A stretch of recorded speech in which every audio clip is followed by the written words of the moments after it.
Good morning. I'll call the meeting to order. Council is conducting this meeting in person and via conference call in accordance with Municipal Government Act Section 199. Council chambers is now open for public attendance in person. However, councillors and members of the public may still join meetings remotely using our current teleconference process. If you have submitted a comment, request the chair will call on you at the appropriate time. The chair may also ask for comments and concerns from public relating to a particular topic, and at this time phone lines will be unmuted. If you would like to speak, please state your name. We ask that only one member of the public speak at a time. All persons will be allotted 10 minutes to speak as per our procedural bylaw. We ask that if the meeting recesses, that any callers hang up and call back as the meeting reconvenes. This helps with call quality. Please note this meeting is being recorded and will be uploaded to our website and our social media. To eliminate background noise, please mute your phone during the meeting. We ask all attendees to mute their devices to reduce disruptions to this meeting as well. Everyone has the right to be present at council meetings and council committee meetings. Any attendees that are considered disruptive to the progressions of this meeting may be removed at the discretion of the chair as per Municipal Government Act Section 198. We thank you for your cooperation and understanding. As we have some councillors participating remotely, I will call a roll call vote. Reeve Link. Good morning. Reeve Link is here. Deputy Reeve Klassen is here. We know that Councillor Bigger is not here. Councillor Priest. I'm here. Thank you. Councillor Eichert. Thank you. Here. Councillor Kester. Here. Councillor Larson. Perfect. Due to the hybrid nature of this meeting, we will do a modified voting procedure. We will vote by exception. I will ask for any councillors opposed to the motion to indicate verbally. For any motions with expressed opposition, we will conduct a roll call vote. Is any councillor opposed to that? Seeing none, hearing none, that's carried. Okay, perfect. So proceed. We have an agenda in front of us. Is there any additions to the agenda? Go ahead.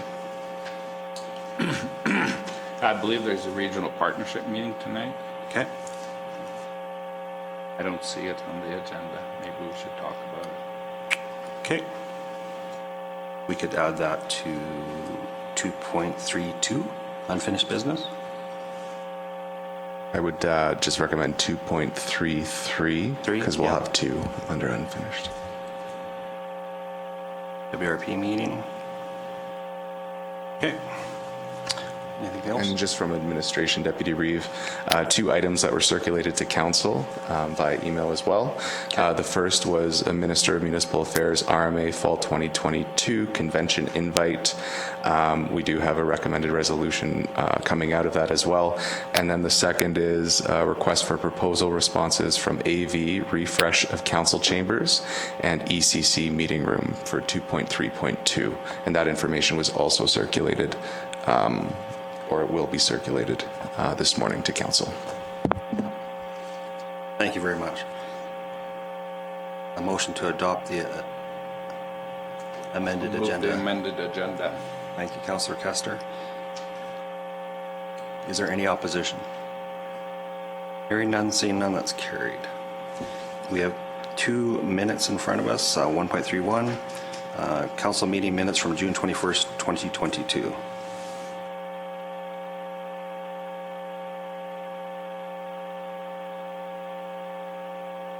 There's no changes. Motion to. I'll move to accept the minutes. Motion from Councillor Eichert.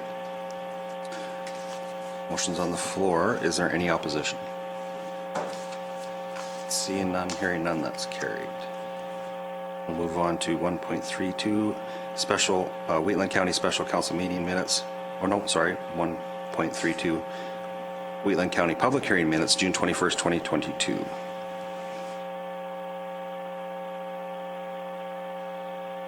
Move the public hearing meeting minutes Motion. as presented. Thank you. Motion on the floor from Councillor Kester. I'll call the question. Is there any opposition? Hearing none, seeing none, that's carried. 1.33 Wheatland County Special Meeting Minutes.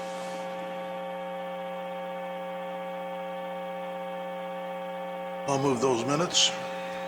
Thank you, Councillor Reichert. Motion on the floor from Councillor Reichert. I'll call the question. Any opposition? Hearing none, seeing none, that's carried. Well, we'll move into our public hearing process. And I've got another spiel to read. I move that the process for Wheatland County Council, just hang on a sec here. Yeah. I move that the process for Wheatland County meeting as it pertains to scheduled public hearing will be as followed. Public hearing, first reading, then consideration for further readings of bylaw for those public hearings that have been closed. I further move that the above process will take place in the absence of resolutions and go in and out of council before and after each public hearing. Is there any opposition? Hearing none, seeing none, that's carried. I'll call the public hearing to order. Welcome. I have another little spiel to read. Does any member of the public have an objection to any councillor sitting on council for the public hearing? There's no opposition there. That's good. Can you verify the notice of the public hearing was circulated in accordance with the MGA? Yes. Thank you. Are there any written submissions for this at all? No, none received. Okay, go ahead. Thank you. Good morning, Council. Brad Bullock presenting. On May 3rd, 2022, Council approved first reading of bylaw 2022-12 to close portions of the existing original undeveloped municipal road allowances as follows.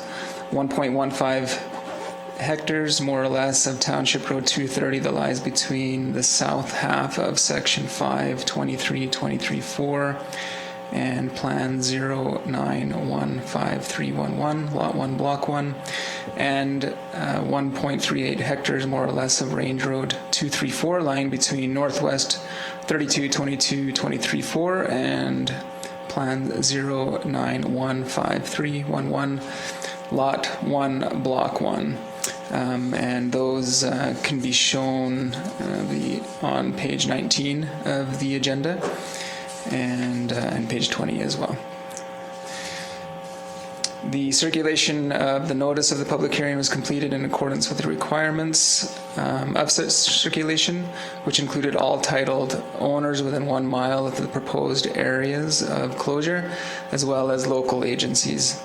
And as of the date, no writing or written objections to the bylaw have been received.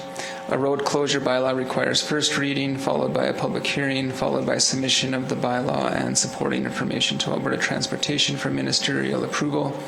And after ministerial approval, second and third readings are held at a later date. That's the report regarding the road closure and the public hearing. Okay, thank you. Are there any questions?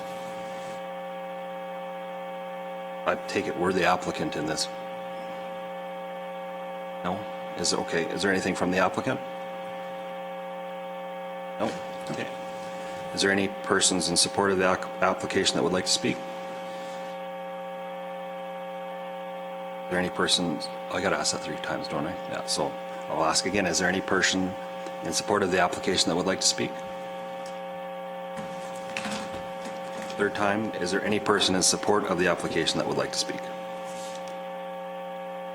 Okay, we'll move forward. Is there any persons with concerns or opposed to the application that would like to speak?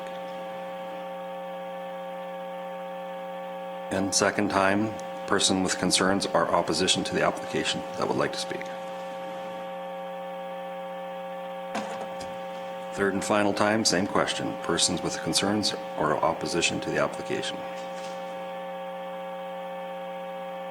Moving forward, the applicant didn't need to speak, so there's no concerns. Any final comments from staff? No, nothing further. Thank you. Thank you. So any questions before we close this and go back to council? Go ahead. Yeah, that parcel of land looks like an old railway track through it. The parcel.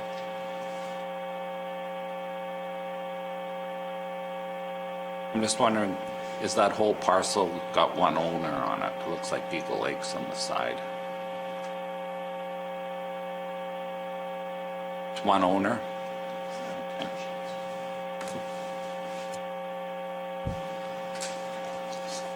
Good morning, Robin Glacier from Transportation. There was a rail line that ran on the south area. That's no longer valid. It's been closed and consolidated, and we are dealing with one owner as applicant. Okay, so there's no subdivisions at all in that corner. That's pretty well a full quarter. But whatever the lake takes off. Whatever the lake takes out, anything that is south of the orange line on the drawing, or the south portion, Yeah. lies within the Siksika Nation. Oh, it belongs to Siksika. Yes. It's hard to read that. Yeah, Yeah. my apologies. Yeah, okay. I just don't want to cut off any legal access because I know there's issues around that area of the county with previous subdivisions and cutting off some access. No, staff vetted the application to ensure that we've not created any landlocked parcels, and the application and the bylaw have been circulated to Alberta Transportation, and they also have vetted it, although it will go across their desks once again after public hearing, but we're not leaving any parcels without any access. Okay, so the road that we're closing, does it quite get to the lake? We're not closing access to that lake, are we? I don't think there's any land around it that, even if you did have access, it'd only be, what, 60 feet wide?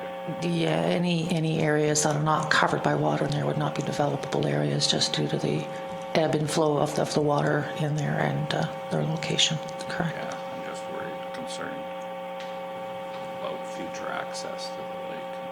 Would there be other?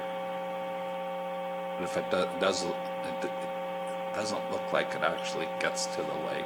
No, the one drawing with the green lines showing subject, those lines are not accurate. My apologies. It's challenging to deal with some of the drawing.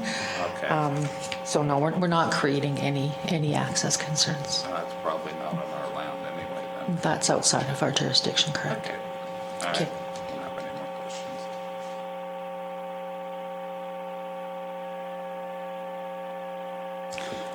All right, any further questions?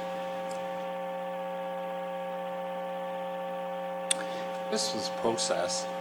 Does Siksika Nation have to put in a note or something on this?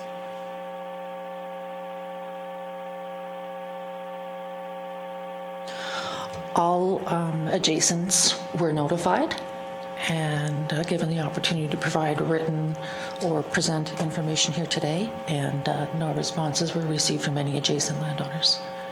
So the roads we're closing, this public hearing are in county, runs in Siksika. That is correct. We have no jurisdiction over roads outside of our limits, our municipal limits. All right, if there's no further questions, I will close the public hearing. We have to do any further readings? No, just let's move on with the agenda. Okay. Thank you. So we can move on to 2.31.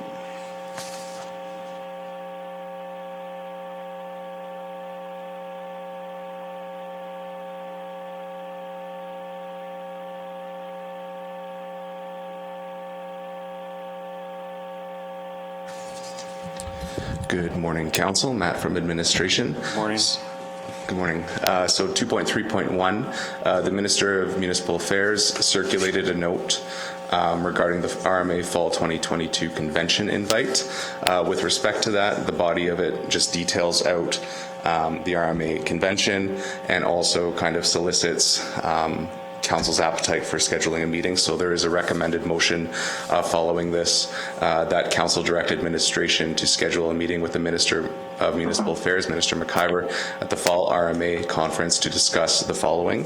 And of course, we can list out some criteria that council wishes to discuss with the Minister of Municipal Affairs at that time. As council may note, we typically write a formal letter with respect to that, outlining the priorities of council, and expect a response back following that. And I'm open for questions, but this is ultimately at council's discretion to discuss. Thank you. Great, thanks. Discussion, questions? Go ahead.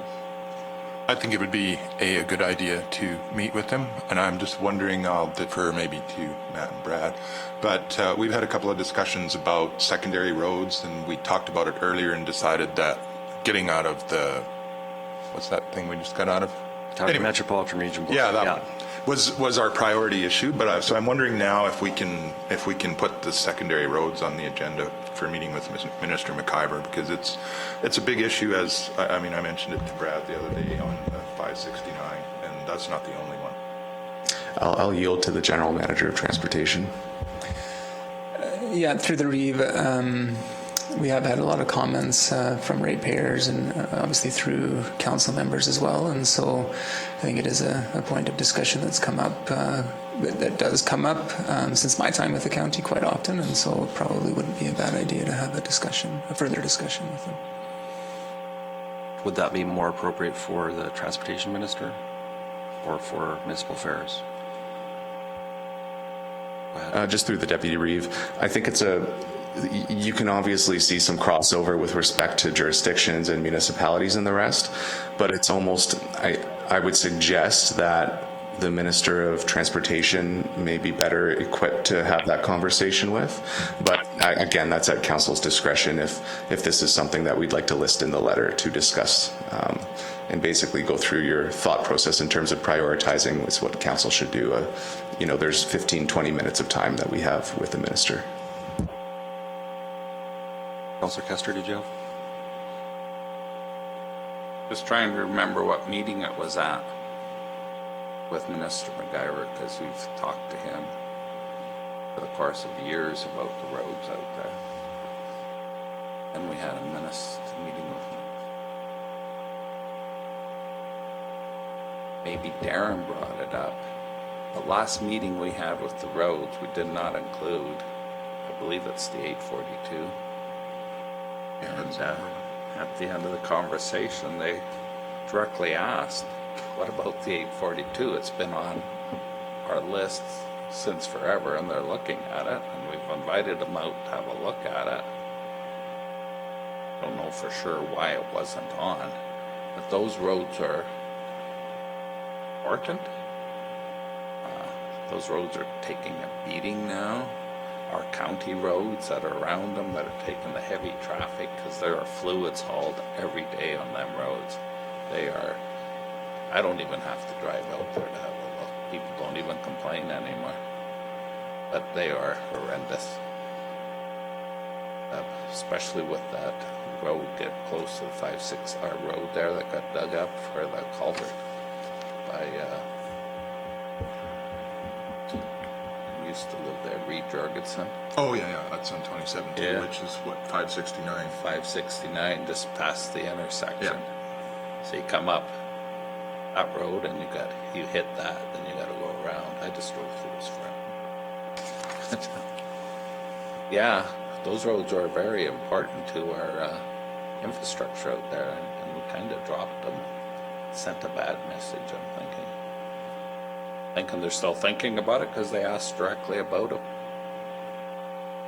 Well, I'm thinking we should maybe try a different strategy. We have different staff now. It's just still relying on our old thing.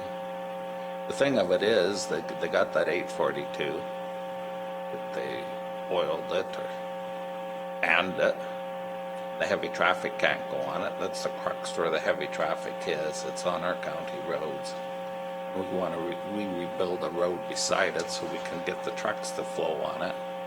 And meanwhile, they have a provincial road. I'm pretty sure the county probably built in its day. Why are we redoing roads beside a provincial road?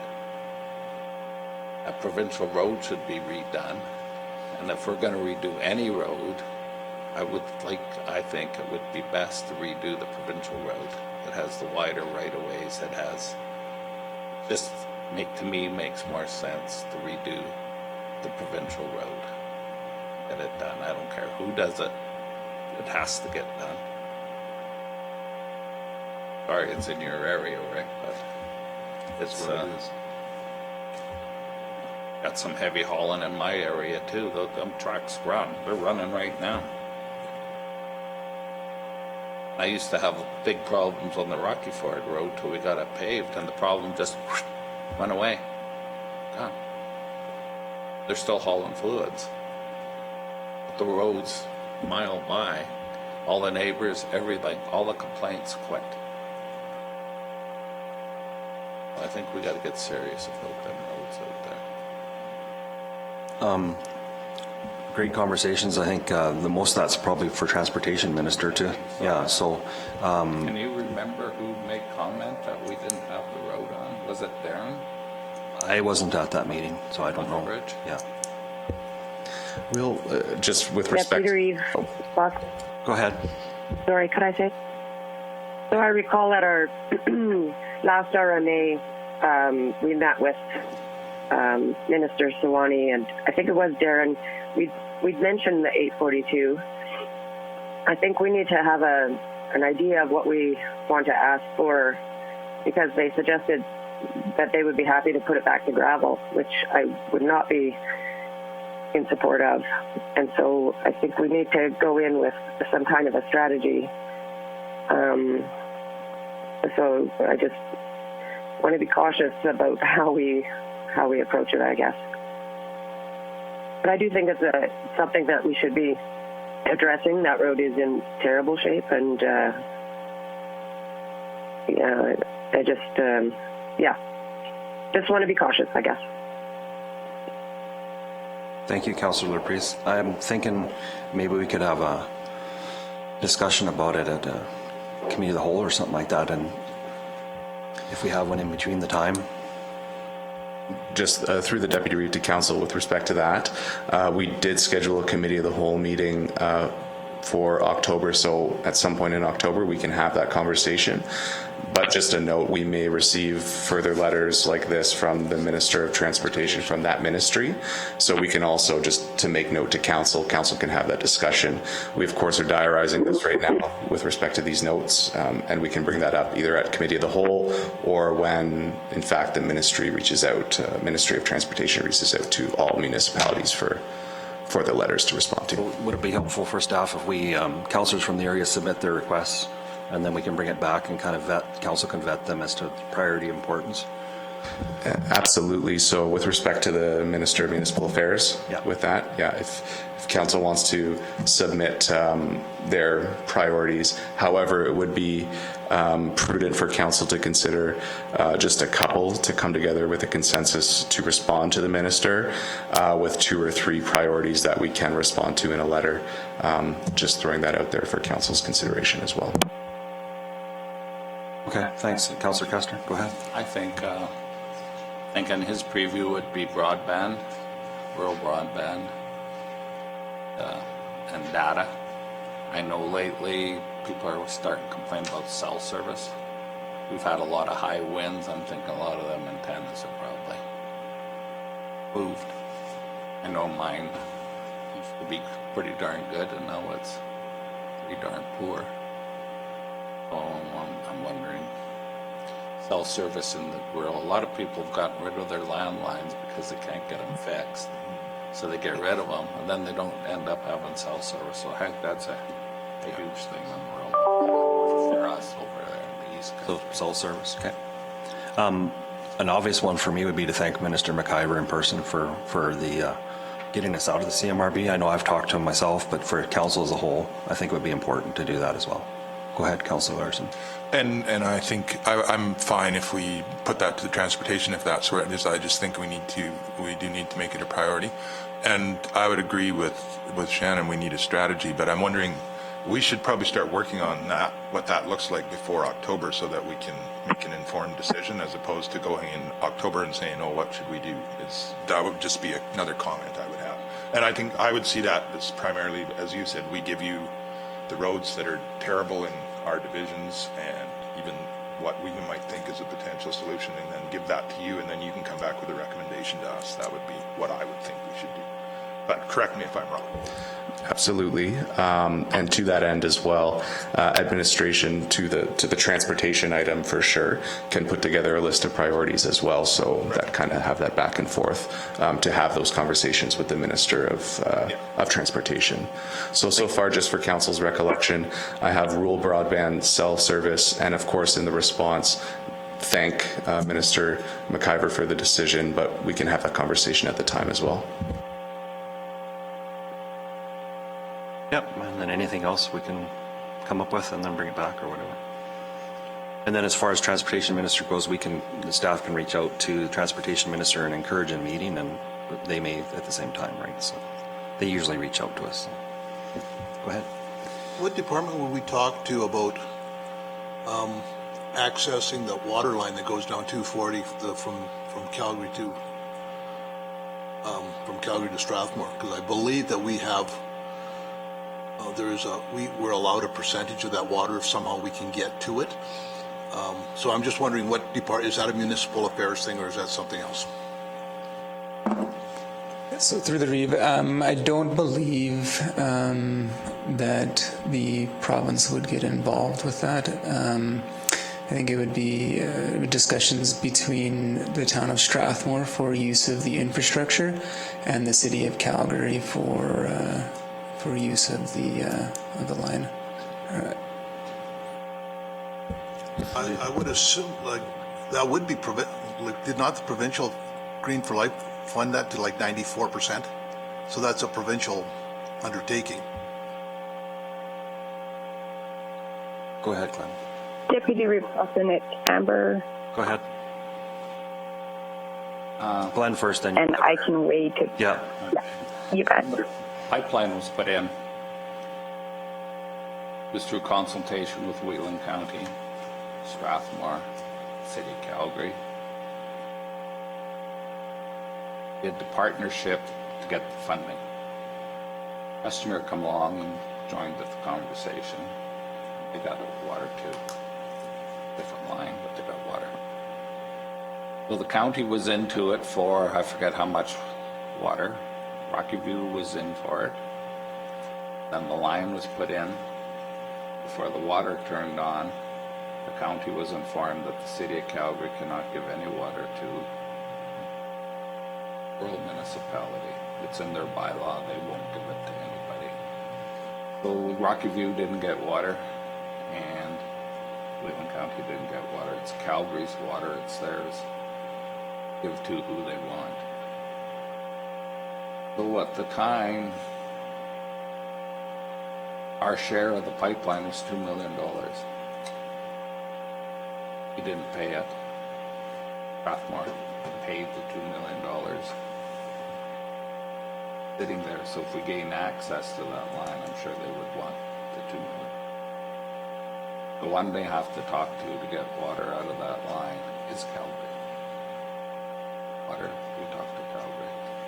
I believe at the time there was Calgary come back and said they would give water to Rockyford. They were incorporated.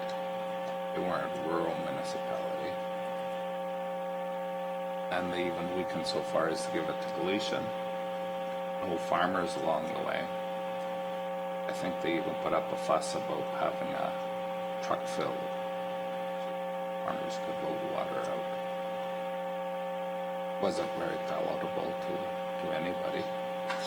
It is what it is, but it's the City of Calgary's water. Pipeline was put in, I believe, Water for Life.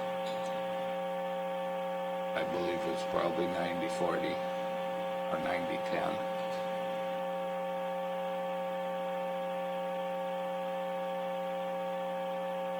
Have to sign a contract with the City of Calgary. Contract, but it's very Pacific. Go ahead, Brad. Yeah, thank you. Through the sorry. Reeve.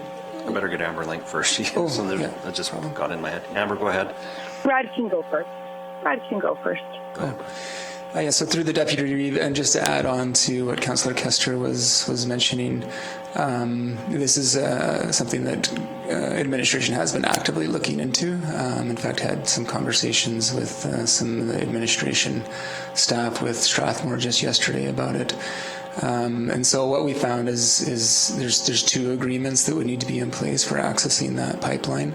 One would be with the town of Strathmore for use of the infrastructure itself, and there would be a cost-sharing scenario along with that. And then the other would be an agreement with the City of Calgary for the use, the treatment and conveyance of the actual water. And so there's two separate agreements, one with Strathmore, one with Calgary, that needs to be in place. There were some early you'll see it in various documentations, a 15% allocation of that water line to Wheatland County. In our discussions with Strathmore, we haven't found anything sort of as an official or formal agreement that outlines that 15%. It looks like it may have just come from some early discussions of potential cost sharing and growth projections and things for what that use of that line would be. There is still capacity in that line, and I know the town of Strathmore is willing to have discussions about accessing the line as far as the infrastructure goes. We would need to have the discussions and negotiations with the City of Calgary, and they've got a whole approval process for going through that. As well as they look at regional use of their water systems kind of as a whole of these regional systems with the surrounding municipalities. And so it's a similar process for any municipality accessing their water through any of these regional pipelines. Thank you. Reeve Link? Yeah, I think Brad summarized. I was aware, just because of some questions from a potential developer, that administration was working on this. My preference would be to work with the municipal partners involved to start, and then if we need to involve our provincial sort of representatives or provincial leaders at some point, then we absolutely will need to do that. But my preference would be to approach it with our municipal colleagues first, see where we can go with that, and then if we need to look at sort of how it was funded and just reiterate, involve the province if necessary, but first approach with colleagues. So, and I do appreciate the work that administration is doing on this. Okay, thank you. I think it may be something to talk about, like sub-regionalism, working with the minister to say we're working on it. We may need his help at some point in the future to work on it, but we, because we're out of the CMRB now, we have some topics that we have to crush or work on. So, yeah. We got some good discussion here. Any further things for staff? So just to summarize again, we do have a resolution from this that council direct administration to schedule a meeting with the Minister of Municipal Affairs at the Fall RMA conference to discuss the following.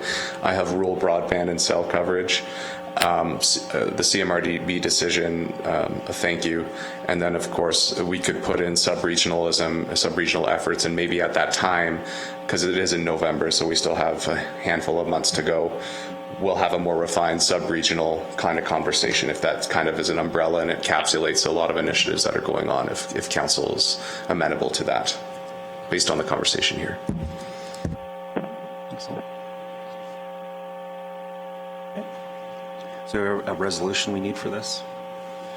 Yes, I'll read it out for council again. Yeah. So that council direct administration to schedule a meeting with the minister, I'll put the Minister of Municipal Affairs at the Fall RMA conference to discuss the following.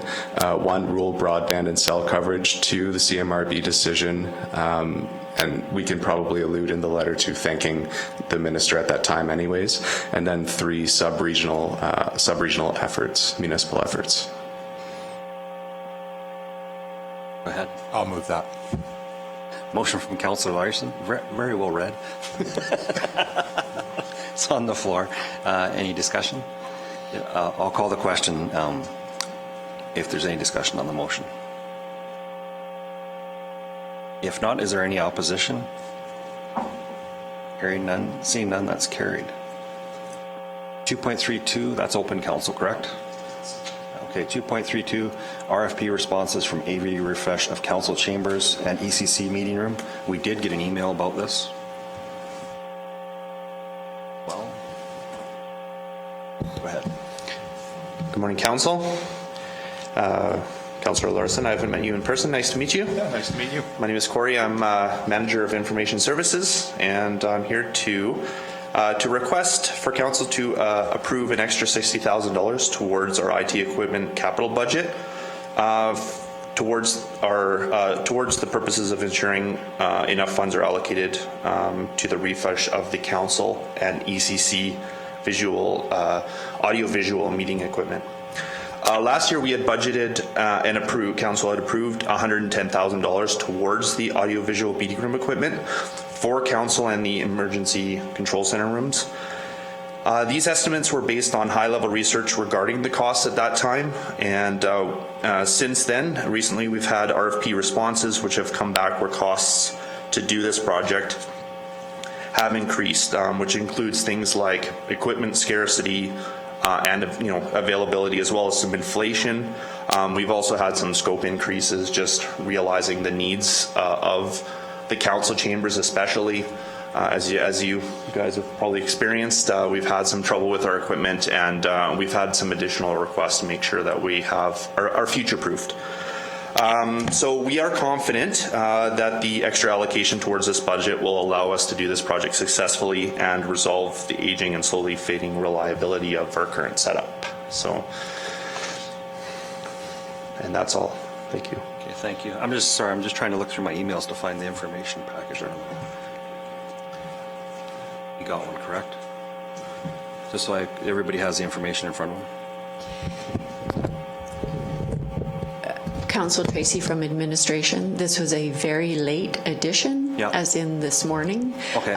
We did want this resolution because we had planned to do this over summer. Okay. And the next meeting, of course, is in August. And so that's why it was a very late addition. So we are trying to keep this public.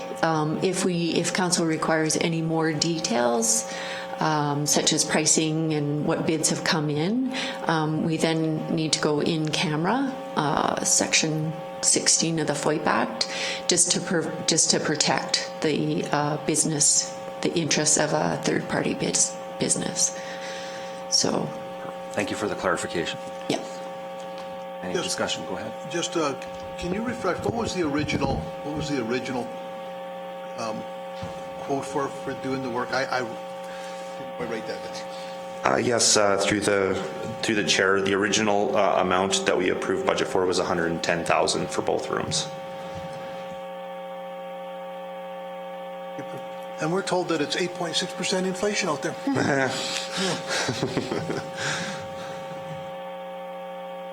Any further questions from council? If we want more information, we can go in camera and dive deeper if we need to. Go ahead, Councillor Larson. I'm not enough of an IT expert to want to dive deeper. Okay, no, that option's out there. So, if not, there's a motion, and I don't remember the exact amount.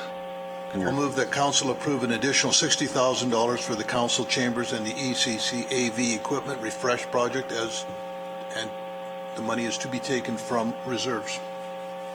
Thank you, Councillor Eichert. Motion on the floor. Any discussion on that motion? Glad to hear it's fading. I thought my eyes weren't working. And Councillor Kester as well, and Councillor Larson, I just got an email from one of our councillors that can't hear very well, so if you can get closer to your mic when you speak and speak a little clearer would be absolutely great. Thank you. So there's a motion on the floor. I'll call the question. Is there any opposition? Hearing none, seeing none, that's carried. Thank you very much. Thank you for your support. So we'll move to 2.33. We have some time yet. So Wheatland Regional Partnership brought to us from Councillor Kester. Go ahead. Yeah, I believe on a past meeting, it was, Wheatland County was the host of WRP, and we canceled it. Now, I see we're invited to one in Strathmore, which is tonight. I would just want some clarification. Are Wheatland County going to participate in these Wheatland regional partnerships, or what is the future of the partnership, and are we part of it? Okay, discussion on the floor. Any input from council?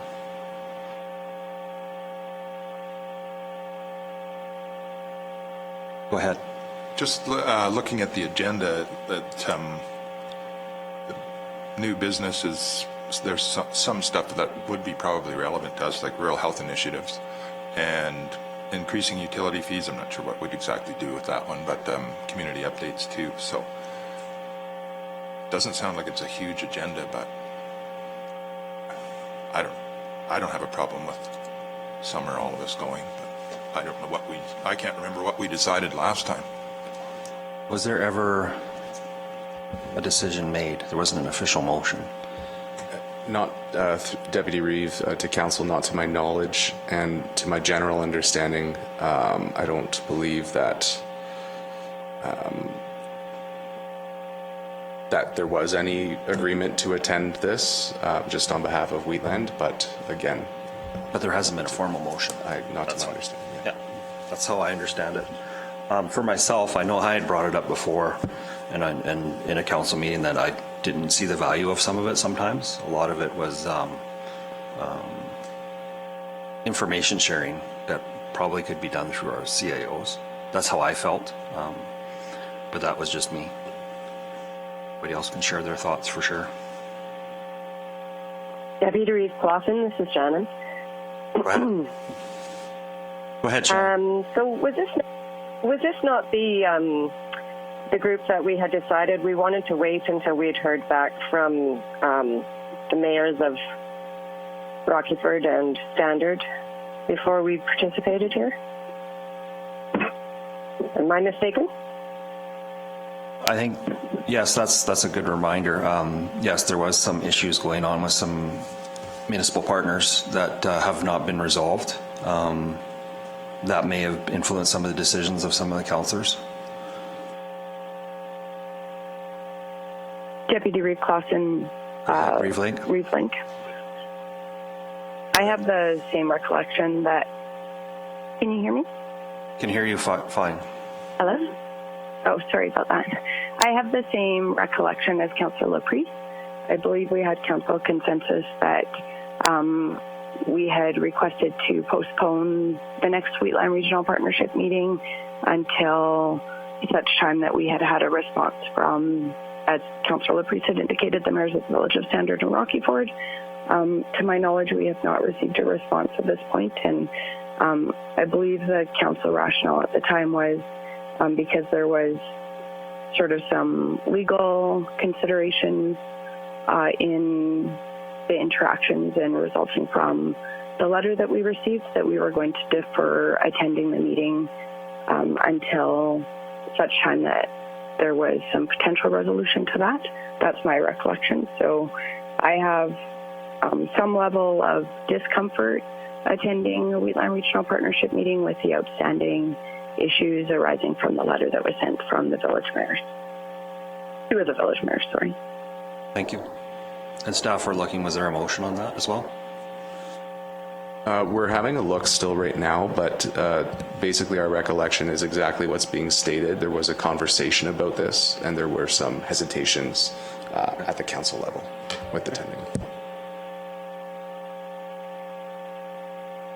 So there's no action. Don't see any motions coming forward, so we'll move ahead. Go ahead. Please. Deputy Reeve Clausen, oh, sorry. Councillor Kester. I'm just going over my memory, but Rockyford's Standard wrote a letter that they were willing to talk with Wheatland County. Wheatland County wrote a letter that they had to answer to this so-called demand letter, and we canceled our partnership meeting. That was that meeting. So what am I hearing? We have some discomfort going to future WRP meetings because of this instance. Like, who's going to initiate the sit down and talk is a very basic thing. It's the very basis of the WRP meetings. You got an issue, you're to talk it out. Sending demand letters is, my way of thinking, not a good conversation starter. Somebody has issues, talk them out. It's that simple. Deputy Reeve Clausen. Go ahead. It's Amber. Reeve Link.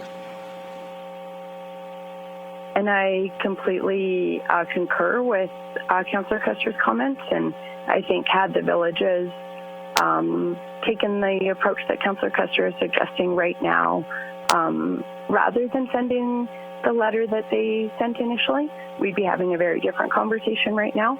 I think we have to be cognizant that this stems from a decision by 2 of the village's councils and mayors to send a letter, and who did not exercise that opportunity to sit down and have a conversation with our council. So because that action was taken, I believe it is imperative that we give some time. I don't know how long. I know the villages don't always meet. Well, I shouldn't say that. I don't know their meeting schedule for council meetings, but I recognize that it can take some time to address matters for us, because, I mean, we only meet twice a month in council meetings. So my preference would be to give them some more time to work that out, and I think that there would be value in having a response from the villages. I recognize that we had a response indicating that they were willing to meet. If I recall correctly, the consensus from council was that we preferred to wait until we had received a written response from the villages addressing the concerns that were outlined by our legal counsel, and I stand by that position. Perhaps it might be prudent to look at a motion regarding tonight's meeting, just so that we're all clear and on the same page. But I'm open to discussion around that, but I have serious concerns until this issue is addressed. Thank you. For myself, remembering what has happened and how the process went forward, that letter also went to some of the member partners that are at WRP meetings. There were some pretty serious allegations in there that were could be argued, but I don't think it's at WRP to have that discussion, to be honest. I don't think that would be something that would be very productive meeting with other member partners there, unless these issues are resolved with 2 of the members at the table. That's how I think. There's nothing absolutely critical that I saw in the WRP meeting that needed to come forward, and that's how I feel. Go ahead, Councillor Custer. I got the agenda in front of me. There is no talk between 2 municipalities on the agenda. So are we going to suspend our meeting on WRP because we're having troubles with 2 municipalities? So we just cut off talks about everything else? I don't like that approach. That's childish to me. And I know there was no motion that we suspend going to all WRP meetings. Canceled the WRP meeting because it was to be held here. We said we couldn't do it here, and we sent the letter out. So there's confusion out there, I'm thinking, on our response. We got invited to the meeting, so they're expecting us to be there. how can I say, we're part of the partnership. But having said that, I'll just make a motion to clear up any confusion that Wheatland County is still in the Wheatland Regional Partnership, and will attend quarterly meetings as usual as in the past. We're still here. We're not disconnecting ourselves from partnership. I mean, it took years to get everybody there, and now we're going to bow out? Oh, no, that's not appropriate. Oh, my motion is just simple. Don't put all the other comments in, okay? Yeah, and that, can you repeat the motion again for staff? I move that Wheatland County is still a member of the WRP, and we will attend meetings as per in the past. I think that's more of a statement than a motion, is it not? Will that Didn't pass? have a motion not to be in. Yeah. So I figure it's more of we had a statement, we weren't, Yeah. this is to clear it up that we're, I don't know, unless you want something more, but we didn't have a motion to withdraw. We had a motion to cancel that meeting, I thought. And now we're talking about not Deputy Reeve all the Clausen. meetings. So that's where we need clarification. Reeve Link, go ahead. Or, Just some clarification. When CAO Henderson had forwarded the date for the Wheatland Regional Partnership meeting, there was an acknowledgement from the CAO of the Village of Rockyport indicating that they understood that from a previous reply from CAO Henderson, which I don't have, that would have been administrative correspondence. But the CAO of the Village of Rockyport indicated that they understood that we would not be able to participate. They wanted to let us know the time and the date for the Wheatland Regional Partnership meeting. CAO Henderson in the Correspondence Council, I did forward this to Council, so it will be at the top of your inbox again. Just said that CAO Henderson had in the email indicated that he believes it had been discussed to wait until we receive a response from the demand letter. So for clarification, I would be voting in opposition to Councillor Kester's motion. The rationale for that is that I concur that we, of course, are still members of the Wheatland Regional Partnership. We have had no discussion about removing ourselves as members. However, we did have a clear council discussion, and I do recall asking if council would prefer to have a motion regarding it or if we just had consensus, and the indication was we had consensus in that we would not attend a Wheatland Regional Partnership meeting until we had resolution from the letter that we received from the two mayors of two of the villages. That has not occurred, so my position would not be that we will not, it's not that we won't be attending Wheatland Regional Partnership meetings at all, it's that we would defer our attendance until there has been a written response to the letter from legal counsel, and at that point then I would be fully committed. This is my own personal perspective, of course. I would be fully committed to rejoining, or like not rejoining, we're still members, but attending future Wheatland Regional Partnership meetings once we've received that response. My recollection was it was not just in regard to the meeting that we had, and I don't believe, I wasn't considering it as canceled. I was considering it as postponing or deferring until we had written response. So obviously we can't control decisions by the other members of the Wheatland Regional Partnership to schedule the meeting for tonight. It is unfortunate, and I would concur that I reviewed the agenda. I didn't necessarily see any pressing matters. Obviously, utility fees are a significant issue. Rural health is always an important matter, but neither of those I'm just confirming they were all held in case there was a deadline on it. But they didn't seem like critical matters from a timeliness perspective. So my preference would have been for the Wheatland Regional Partnership to defer the meeting until the significant matter between 3 out of the 5 partners had been resolved. That's not the case.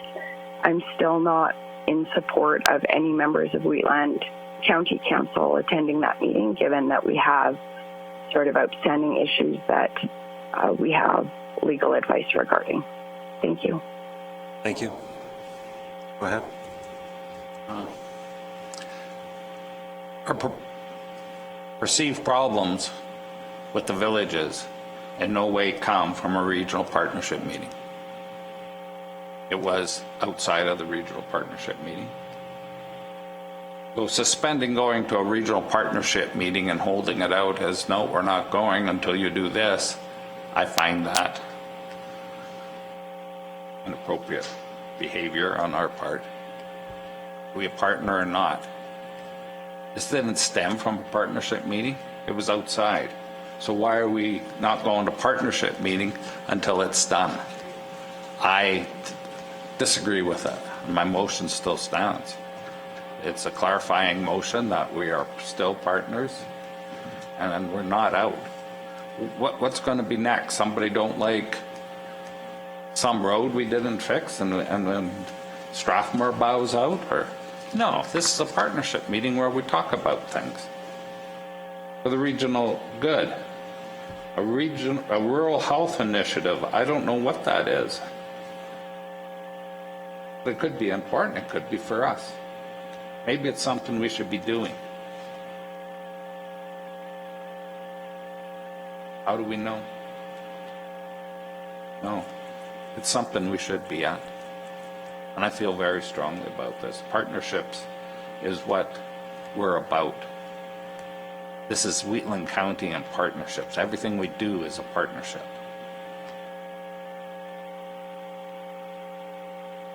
Thank you. Matthew Biscario, go ahead. Through the Deputy Reeve to Council, just to clarify, of course, so we do have a motion on the floor from Glenn, and I'll just read it out. I've cleaned it up a little bit just in case, okay. and I'll read it to you, Councillor Kester. That Council continue to attend the scheduled Wheatland Regional Partnership meetings, including the meeting on July 5th, 2022, moving forward. So the motion's on the floor. And then, of course, just a reminder, in 3 minutes, we do have a scheduled meeting. Yeah. Councillor Eichert, did you have a comment? Yeah, I'll be voting against this because until we get a response to that demand letter, we're not saying we don't belong to the WRP.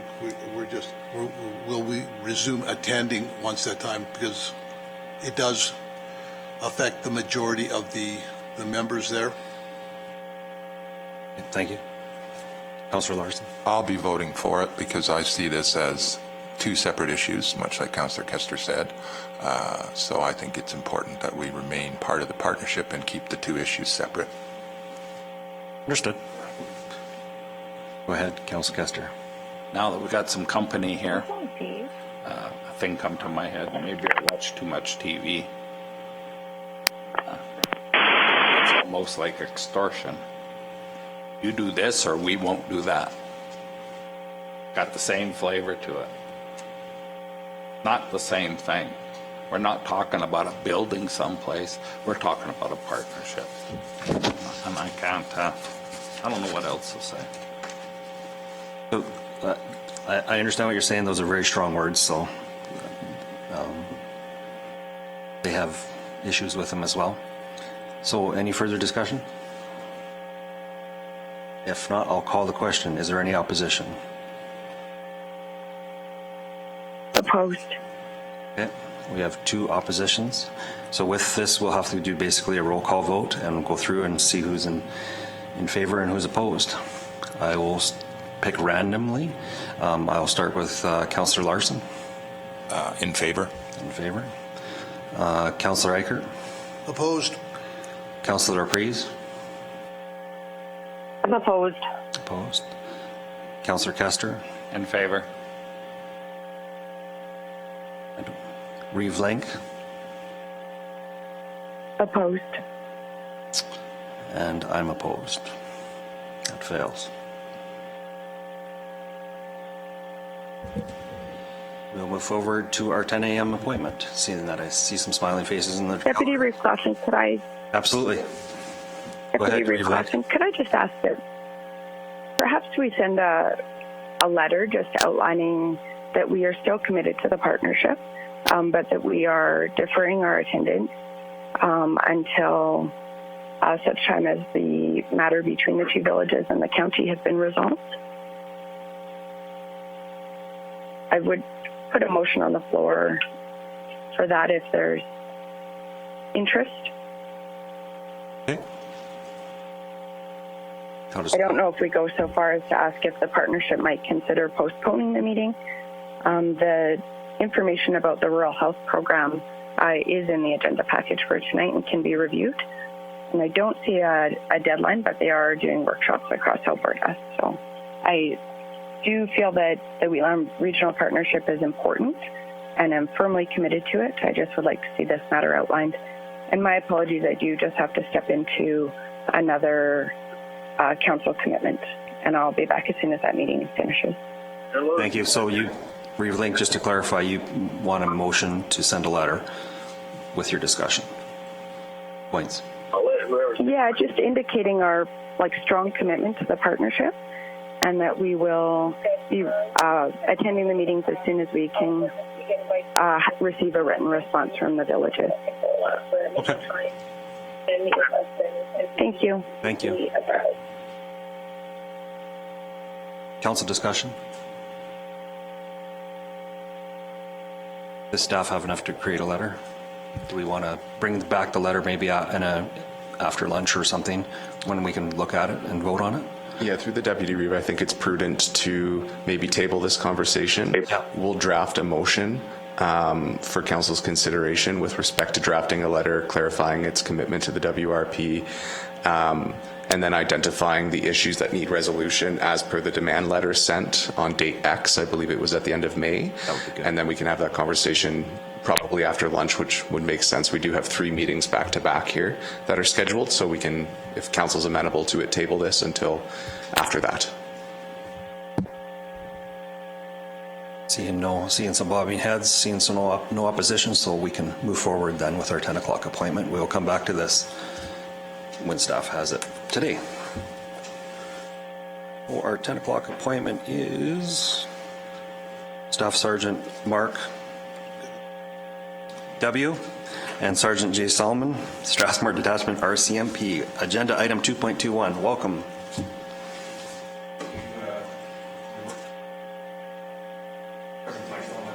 Microphone, please, sir. State your name so I couldn't butcher it. It's Mark Wilgosh, Your Worship. Thank you. So yes, my comments throughout this presentation will be made through the chair through the CAO to the chair and to the rest of council. Thank you for inviting me back here again today to discuss our policing priorities and progress throughout, our year-end progress for our last fiscal year and to provide an update on our policing activities. Just to start off, I'll go through in brief with respect to what our priorities are and what our year-end progress turned out to be. As you're all aware, our first priority for our last fiscal year was a reduction of property crimes, specifically break-in enters, theft from motor vehicles, and theft of motor vehicles. And that's delivered through a number of different crime prevention and deterrence type programs that we have in place. Our habitual offender management program, as iterated before, is a number of select individuals who are residing in our communities and our rural areas that have the highest impact with respect to crime and the impact to our residents. I can tell you that through Q4, we had 14 habitual offenders that we were monitoring. Of those, 3 of them are no longer being monitored as part of this program only because their conditions have expired, and to date, they've been able to maintain a law-abiding lifestyle, so they move over to our persons of interest monitoring type programs. We're aware they're here, but enforceable conditions have elapsed. We had 1 person who left town, and we made 5 arrests for those who were either wanted in other matters or violated their release conditions. So in those cases, a person would be arrested or a warrant would be applied for, and they would be held in custody waiting for a bail hearing in front of a justice of the peace. We've been seeing some great results. They're aware that we're watching, and the persons, when we check on them, are certainly home during their curfews, and they haven't, for the remainder of them, haven't committed other offenses, which is something that we'd like to see. Our security screw program, as mentioned during last appearance, is active. You can find our security screws to prevent license plate theft at 5 locations within Strathmore, the fire department, the detachment, and the 3 dealerships. Just roll up if you want a security screw for your license plate. It's open to all of our rural area residents as well. Just attend any one of those locations, advise you want a security screw, and you'll get one for free of charge. The only hitch is if you're thinking about changing license plates or selling your vehicles, maybe a week in advance, come back to any one of those 5 locations, have the security screw swapped out, and you're able to move on and do business as normal. We do have a few other programs that are still under development. As we see our CEPTED program, we are still working towards bringing that program into fruition in this next fiscal year, as well as our business outreach program. We conduct a number of hotspot patrols, and I've given you the breakdown as far as the number of communities that our members, in addition to their regular response to calls for service, are proactively patrolling these areas. And these are just the numbers that are reported to us. Of course, we can all appreciate as people in the business industry, not everything that happens is written down, but I've been able to provide you what's been at least we can capture on our documentation on what our members are doing in our communities. I've given you some comparisons for Q4 with respect to our property crimes and throughout to our year-end results. As far as our year-end results were concerned, we did see slight increases in our theft from vehicles and theft of motor vehicles, and I can tell you that as far as the Wheatland County side is concerned, because this report does encapsulate both Rocky View County and Wheatland County, some of these, I'd say about a 1/3 portion of these crimes are crimes of opportunity, in that a set of keys was left inside of a vehicle, or a vehicle was left running with the keys in them, or an item that was particularly attractive for theft might have been easily accessible. And that's not to blame or place any fault on our residents. It's just only to indicate that, as unfortunate as it is, we can't leave our vehicles or homes unlocked anymore, and we can't leave things accessible on our properties. So we are looking to try and increase education when we respond to these types of matters, and we're certainly really relying on the public to just be vigilant with their property and making sure that, number one, that items of value aren't easily accessible or visible, and number two, increasing the likelihood of someone getting caught in that. Properties are well lit. Some people have surveillance systems on their properties, whether it be a doorbell camera or cameras around, or simply even being good friends with their neighbors who know which vehicles do belong and don't belong on properties, or when their neighbors are there and not there, or who belongs and who doesn't belong. Those are very basic things that, again, really are really valuable with helping us to prevent crime. What we do see, though, is that our break and enters were reduced throughout Q4 and for our year-end results, as far as an 18% reduction in Wheatland County is concerned. So that is something that we are looking at very favorably, and that fewer homes are broken into. What I can say, as far as our crime numbers are concerned, emerging out of COVID and the restrictions, and what we did see over the past 3 years with year-over-year reductions for various reasons, is I do predict we will see a bit of a return to our historical crime norms. And as far as measurement into our next fiscal year and how we determine success, it may require a bit of an adjustment as far as where we measure success. I've taken the liberty of presenting you some 4-year calendar averages as far as our crime numbers are concerned. So if we look at an average of our crime numbers over the past 4 years, to try and establish some line of a baseline of where crime actually exists in our area, not to say that any crime is acceptable, but just to know where we are historically. I can tell you that as far as the theft of motor vehicles were concerned, we had, based on our 4-year calendar average, a 38% reduction. Theft from motor vehicles was a 12% reduction, and break and enters was a 42% reduction. So we're still well under our averages of our last 4 years of crime numbers.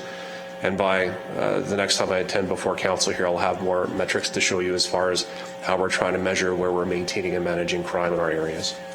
Ultimately, we want to make sure that we're still seeing reductions. But the message is, and as I'll allude to at the conclusion of this presentation, when crime does happen, we're well positioned to intervene, to solve crime, and to hold those that are responsible, or those who are involved, responsible. Moving into our traffic safety portions, again, we have a number of varying programs we have in place to try and make sure that we're reducing overall collisions and injury collisions as well. That happens through our regular road safety enforcement, which numbers are there before you. Our check stop program, for year end, we conducted in our area globally 29 check stops and had approximately 2,205 contacts through all those check stops with a number of different detections. So we see that some violations were issued, but we've had roadside sanction suspensions issued as well during these check stops as well, and detection of suspended drivers also occurs during these contacts. We have a bar walk program that's in place. I can tell you the standard establishment there. They were pretty surprised, all three of the fellows that were in there, to see us in there once during the last quarter. But we do try to make it out to our smaller areas to ensure that we are visible and that people do know that we are patrolling the area. And the whole effort is to make sure that people are making good decisions with respect to how they make their plans to get home. And then we have an enhanced road safety initiative, which is still under development. We're piloting it in Strathmore, and I'm looking to expand this into our rural areas in a way to make sure that there is no financial impact to our counties. But again, there's more to come on that. There's a little bit of bureaucracy and red tape I need to cut through in order to roll that program forward, but effort is under the way. The idea is to maximize presence through partnerships with other law enforcement agencies, to increase visibility in our rural areas, our feeder routes into Calgary, and as well with that increased presence and participation in the RAPID program, which includes the Alberta Sheriffs, will serve to help reduce possibility of rural crime with the enhanced presence of law enforcement in our rural areas. So more to come on that. I've given you our collision comparisons to have a look at overall. For the quarter, we did see some increase in injury collisions. I can tell you mostly animal strikes, and I'm sure council recalls from the last time I was here, if I could figure out how to keep deer off the road, I would, but unfortunately we're not quite there yet. We did see a reduction in overall reportable collisions throughout this last quarter, and the same results you can see for the year end for Wheatland County. We did see some increase with injury collisions, but overall we had a 17% decrease in overall reportable collisions, and those are of significant enough value to report. We will be continuing these initiatives into the next fiscal year just to make sure that we're maintaining our road safety and presence in our rural areas. Community engagement remains a priority for us. During quarter four, we documented 8 school visits in the rural areas, and by quarter four, this is January, February, and March, where we went through the last round of public health restrictions. So there was some reduction in overall presence, but we're seeing ourselves emerge from this, and I expect our community, our school presence and involvement to increase over time. With community events, again, the same impact. We didn't make it to as many as we wanted to, but year end, we exceeded the number of events we did want to participate in, and again, we're looking to increase our presence in our rural areas. Most notably coming forward will be the Rockyford Stampede. We're going to be involved in as well as Strathmore Stampede and other events that are going to be popping up through the area.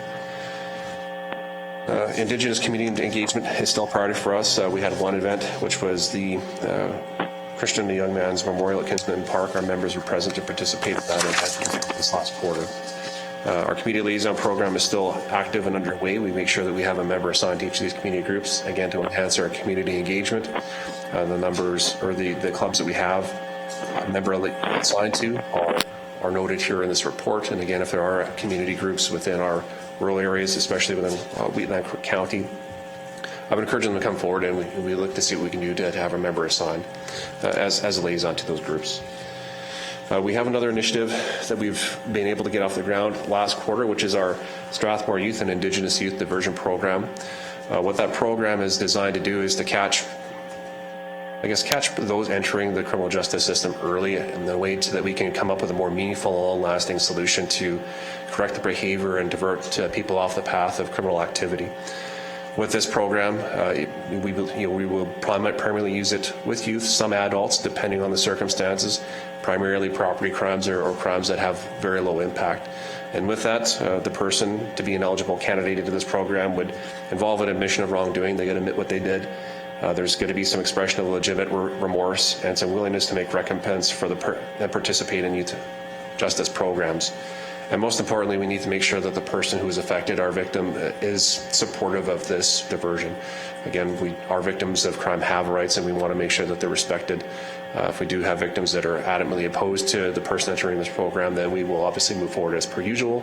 But I can tell you in the past, with these types of programs, things such as having youth shovel off an Olympic-sized hockey rink 5 times throughout the year with shovels, it's a pretty strong deterrent from committing graffiti around the community.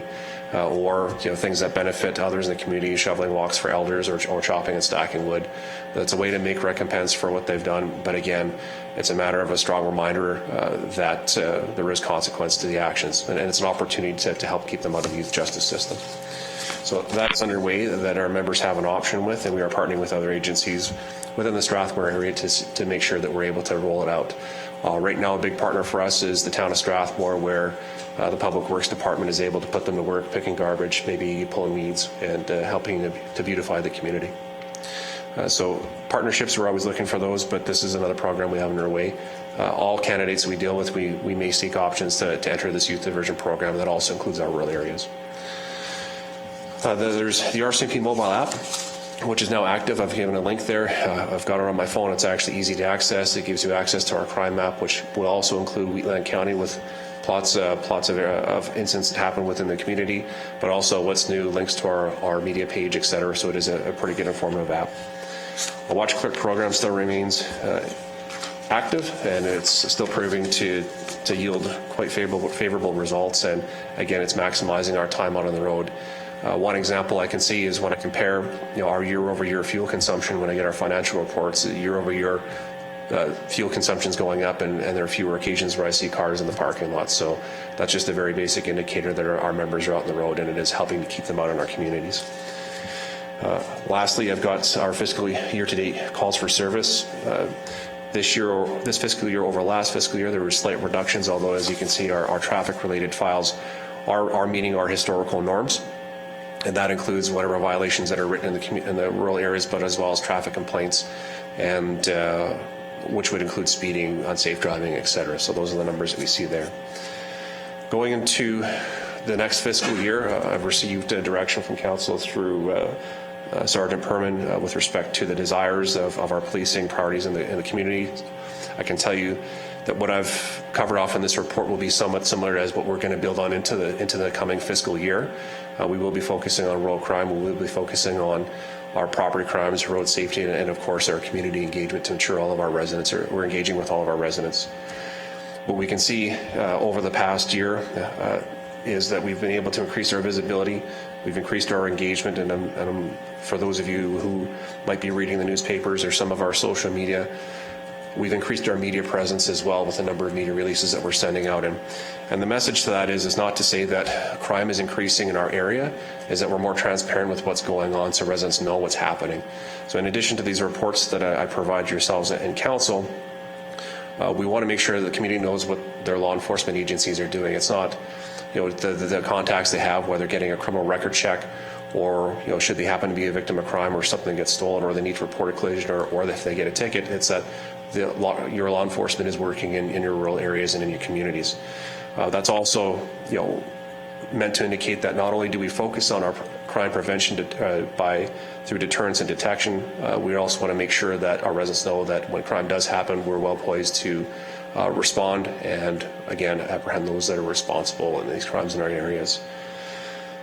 So year end, from my observations, overall we've seen success in our property crime measures. Overall we've seen success in our road safety initiatives, and we have seen increases in our community engagement, which I would view from my position as positive gains. But again, looking forward, as alluded to, we want to find ways to make sure that we're adequately measuring what we define as success and where we are with respect to managing our crime levels as we go forward. And that is my presentation for the year-end report, and certainly I'm open to questions if there are any need for clarification or any questions you may have. Thank you very much for your report. Any questions from council? Go ahead, Councillor Larson. Deputy Reeves. Oh, you'll be next, Councillor LaPrice. Okay, I just wanted to thank you for the report. There's some good work you're doing, but my question would be, is this something that's a Strathmore Detachment initiative or by the broader membership? Like, I'm thinking of the SCREW program and the young offenders and the increased visibility and stuff. These are all options that are available to any detachment that wants to employ them or has the capacity to do so. Here in Strathmore, as more of our tailored approach to what the needs are of our communities, we've decided to engage the youth diversion program, the security group program, where we see elevated instances where there are theft of license plates, and as covered before, there's a number of different irritants and issues that come up with that. So when we see that there's changes in what our crime levels are or certain emerging trends, and we try to implement measures to mitigate that in a way that'll find the best longer lasting solution in ways that we can serve our residents. Strathmore specific, that's where community engagement is very important to us, to hear where our residents' perception of crime is, but that having that being tempered with what we are seeing with actual crime. That's why we need all crimes to be reported to us so we get a better picture of what's happening in our areas, and then we find ways with the resources we have to implement these strategies to mitigate these impacts to our communities as best as we can. Thank you. Councillor Priest? I just had a couple of comments.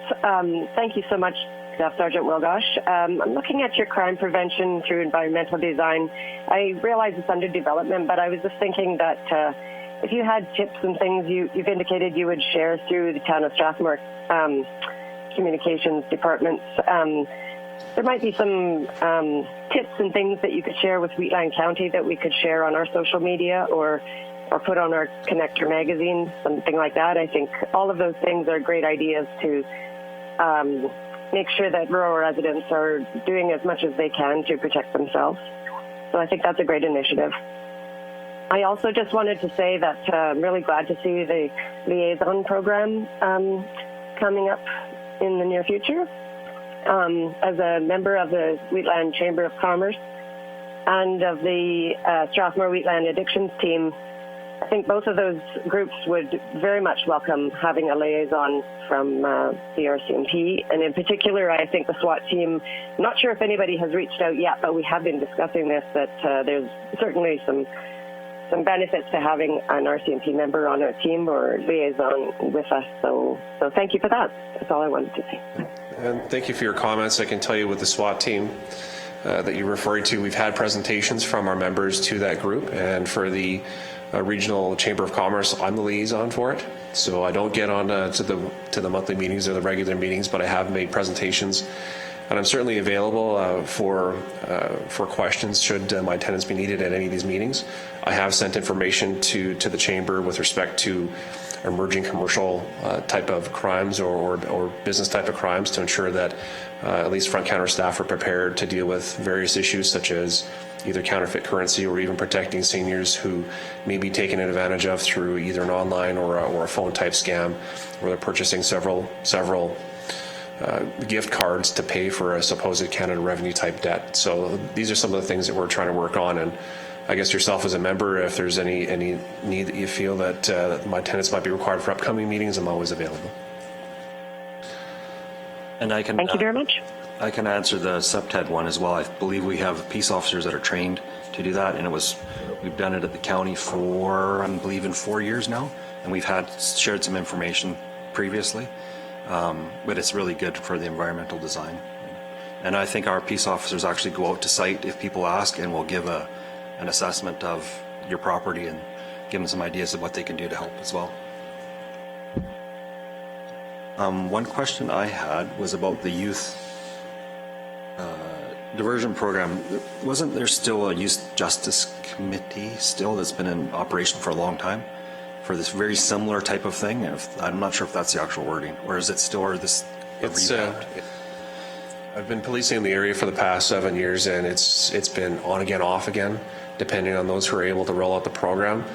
We do plan to have some lines out to that organization to help us, but when I look at consistency in delivering on this program, this is a tool that our members have at their disposal when they just determine if there's an eligible candidate. That's something we can roll in-house, and we have partnerships with, as I alluded to, the Town of Strathmore with monitoring some of the recompense hours that might need to be in place.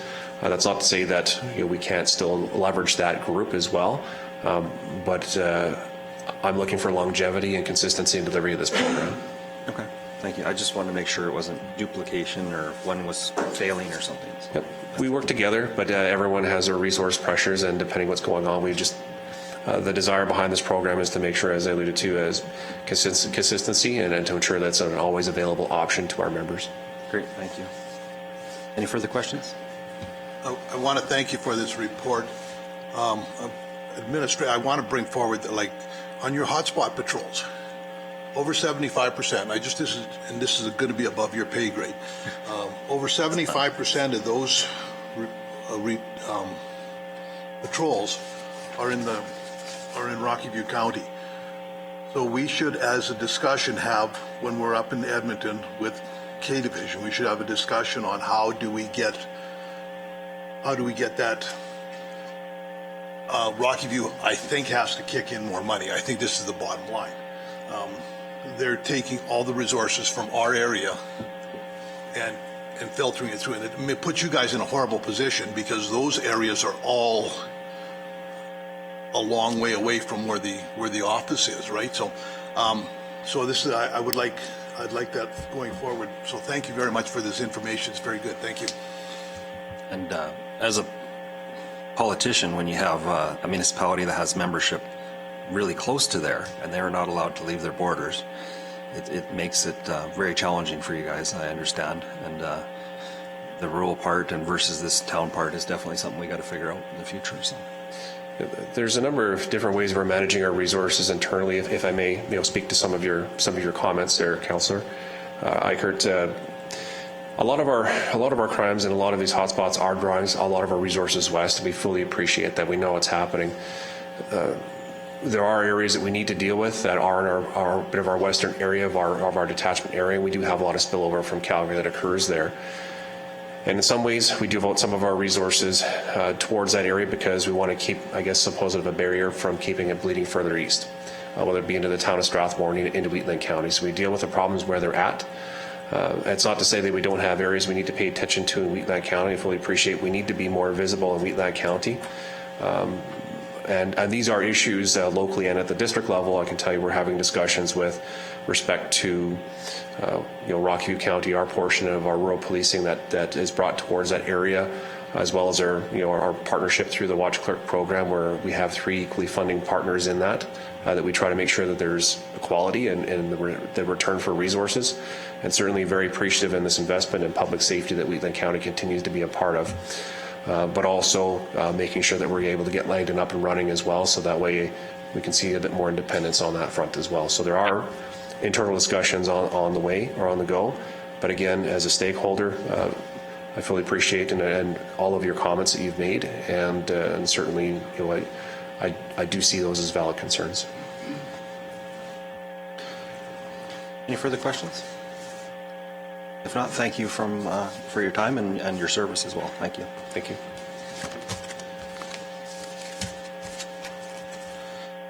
So we have, go Let's ahead. just take a 2-minute bio Yes. break. We have a request for a 2-minute bio break, and then we'll go to our 10:30 appointment, so we can do that. Thank you. You have been muted. To unmute yourself, press the star key twice.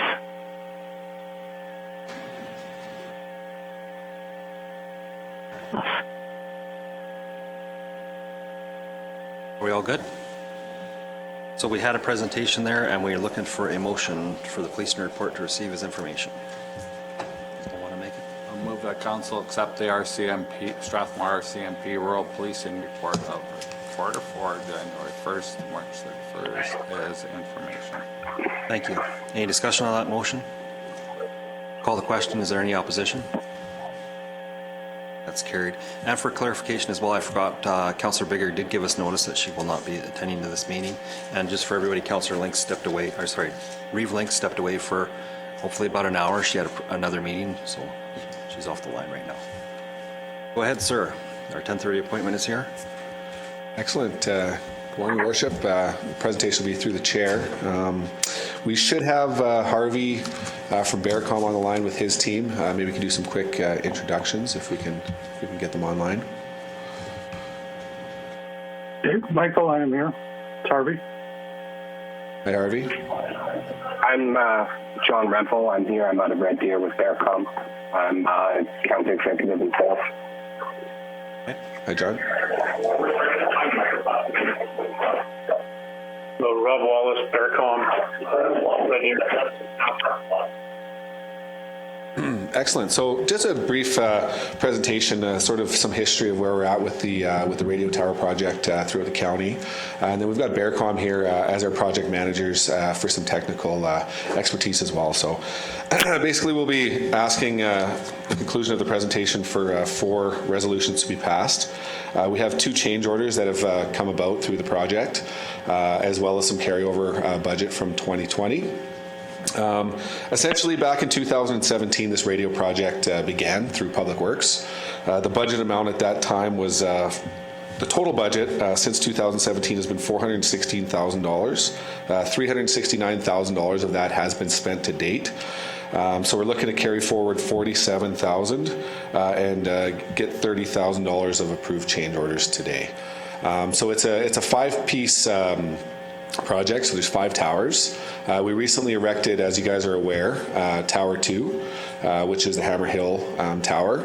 That was one of the first projects that I was took on when I got here. Previous to that, it was through Public Works. So part of the whole project is linking all 5 towers, linking the microwaves together in order to have one continuous system throughout the county.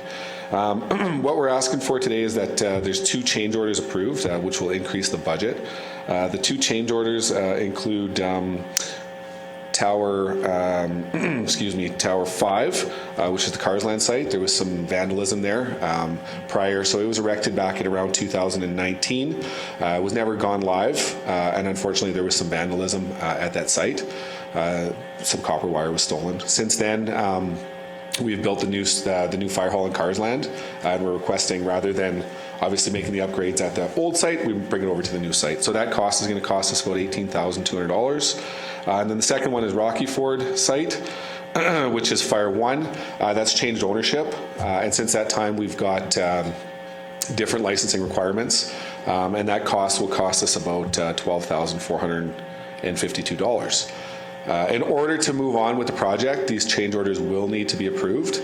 But I do want to have Bearcom make a quick presentation of sort of the history of where we're at and what the steps moving forward, because I think it's important. It's just been such a long project. I think it just gives us an opportunity to sort of reset, refresh, have a look at what we've accomplished and what's kind of yet to come. It's fairly technical project, so that's why I've got Harvey and his team on the line. So I'll go to Harvey. I'll go to the first document here, which is the multi-site radio system upgrade. So if you want to start with that presentation, I've got that open for you. Okay, thank you, Michael. And sorry, I sort of screwed up at the beginning there. I am a project manager / engineering technical person from Bearcom. So I've got a little bit of background of systems like this. Okay, the project overview, as Michael outlined, Wheatland County currently operates 5 independent repeater sites. This project, when completed, will replace the repeaters with newer models, reconfigured to operate in a linked multi-site system. The topology change will allow the calls within a coverage area of each repeater to either local users within that coverage area to receive calls from one another, or a wide area where a user's call can be received at all the sites within the network. In addition to the updated repeaters, a private microwave network will be built to connect all the repeaters together using TCP/IP in a spoke point-to-point configuration. Redundancy will be provided should the microwave fail by a cellular modem and router configured to switch to backup TCP/IP connections should the primary fail. So as Michael mentioned, there are 5 sites within the network. Fire 1, which we call Rockyford. Radio communications equipment is installed and operating in a standalone mode. The Rockyford tower site changed ownership in the middle of the project. The new owners required structural analysis reports to be performed prior to allowing the installation of the required microwave equipment on the tower, and these costs will be covered under change order 2. Once approval is in place for the microwave units on the tower. Bearcom will install them, and then the alignment of the microwave from Fire 1 to Fire 3 in Wintering Hills will be required, and the alignment of the microwave from Rockyford to Fire 2 in Hammer Hills will be required. It'll be done in multiple steps, but fairly quickly, succinctly after we get approval to move. Fire 2 Hammer Hill site, new tower was constructed on site with communications building and related infrastructure. The radio communications equipment is installed and operating in a standalone mode. Microwave units are installed on Fire 2, however not fully aligned due to the other sites not being present. Upon installation of the microwave units at Fire 1 in Rockyford, the alignment to Fire 2 at Hammer Hill to Fire 1 Rockyford can be completed. Page 2, Michael. Yep. We're on it. Okay. Upon completion of the installation of Fire 5 in Carsland, the link can be established between Fire 5 and Fire 2. And the link between Fire 2 and Fire 4 in Clooney is established, however, requires fine-tuning. This will be performed when the rest of the microwave is brought online and the sites are aligned. Wintering Hills, the communications equipment is installed and operating in standalone mode. Microwave and cellular equipment to be installed and aligned. That has not occurred yet. Microwave is on hold until Fire 1 Rockyford site is installed.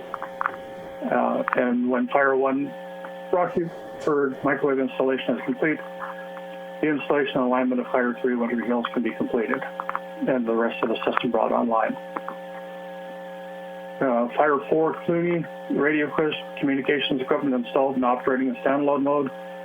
The microwave is installed and partially aligned, and the microwave final alignment will occur when the other sites are brought online.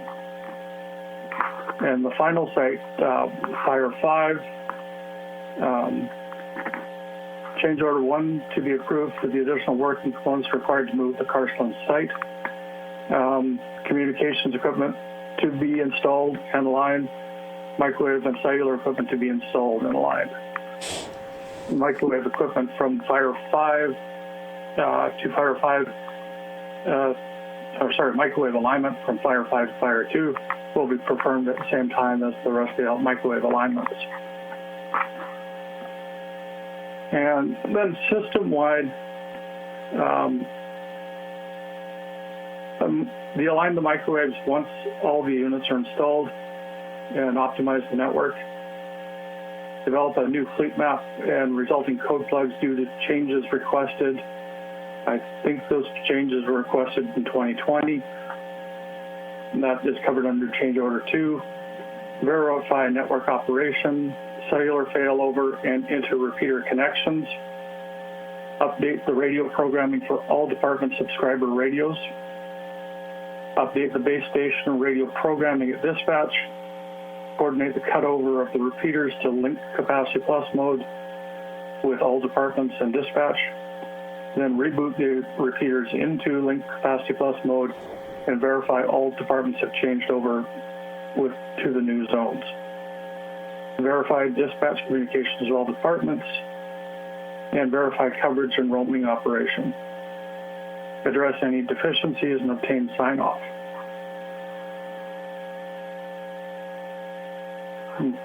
Page 3, Michael. Yeah, we're on it. Okay. So, Michael covered the overall financial status.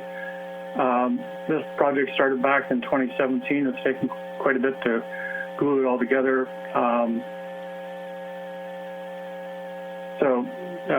What's been covered is about $370,000, outstanding $47,205, and that covers the remaining labor pretty much for the alignment of the microwave system and the installation of the final components. Change order 1.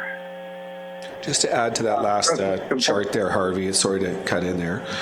So that is our budgeted amount. So that extra $47,000 that's still outstanding, that has been budgeted previously. Correct. Okay, and change order 1 addresses new components and labor for the Fire 5 Carson site due to the vandalism and the location change. Change order 1 also addresses the change in the original fleet map and code plugs. The requested changes result in the total rebuild of the fleet map and the resulting code plugs. The labor for doing the installation is still in your budgeted outstanding amount. So this is only covering the labor to do the change, not the implementation. Change order 2 addresses the new requirements that came when the new tower owner was approached to put the microwave units on the Rockyford site. The new owner's requirements are more stringent than the previous owner, resulting in additional engineering and project management time. So that came to around $12,500 thereabouts. So, Michael, that covers that. Are there any questions thus far? Any question on what's been presented so far? Not hearing anything, go ahead. No questions, Harvey, go ahead. Okay, thank you. Okay, so that covers the written part. If we want, we can go into and have a look at the drawing that was provided to give more of a visual representation of where we're at. I think, Harvey, I think we've kind of covered everything.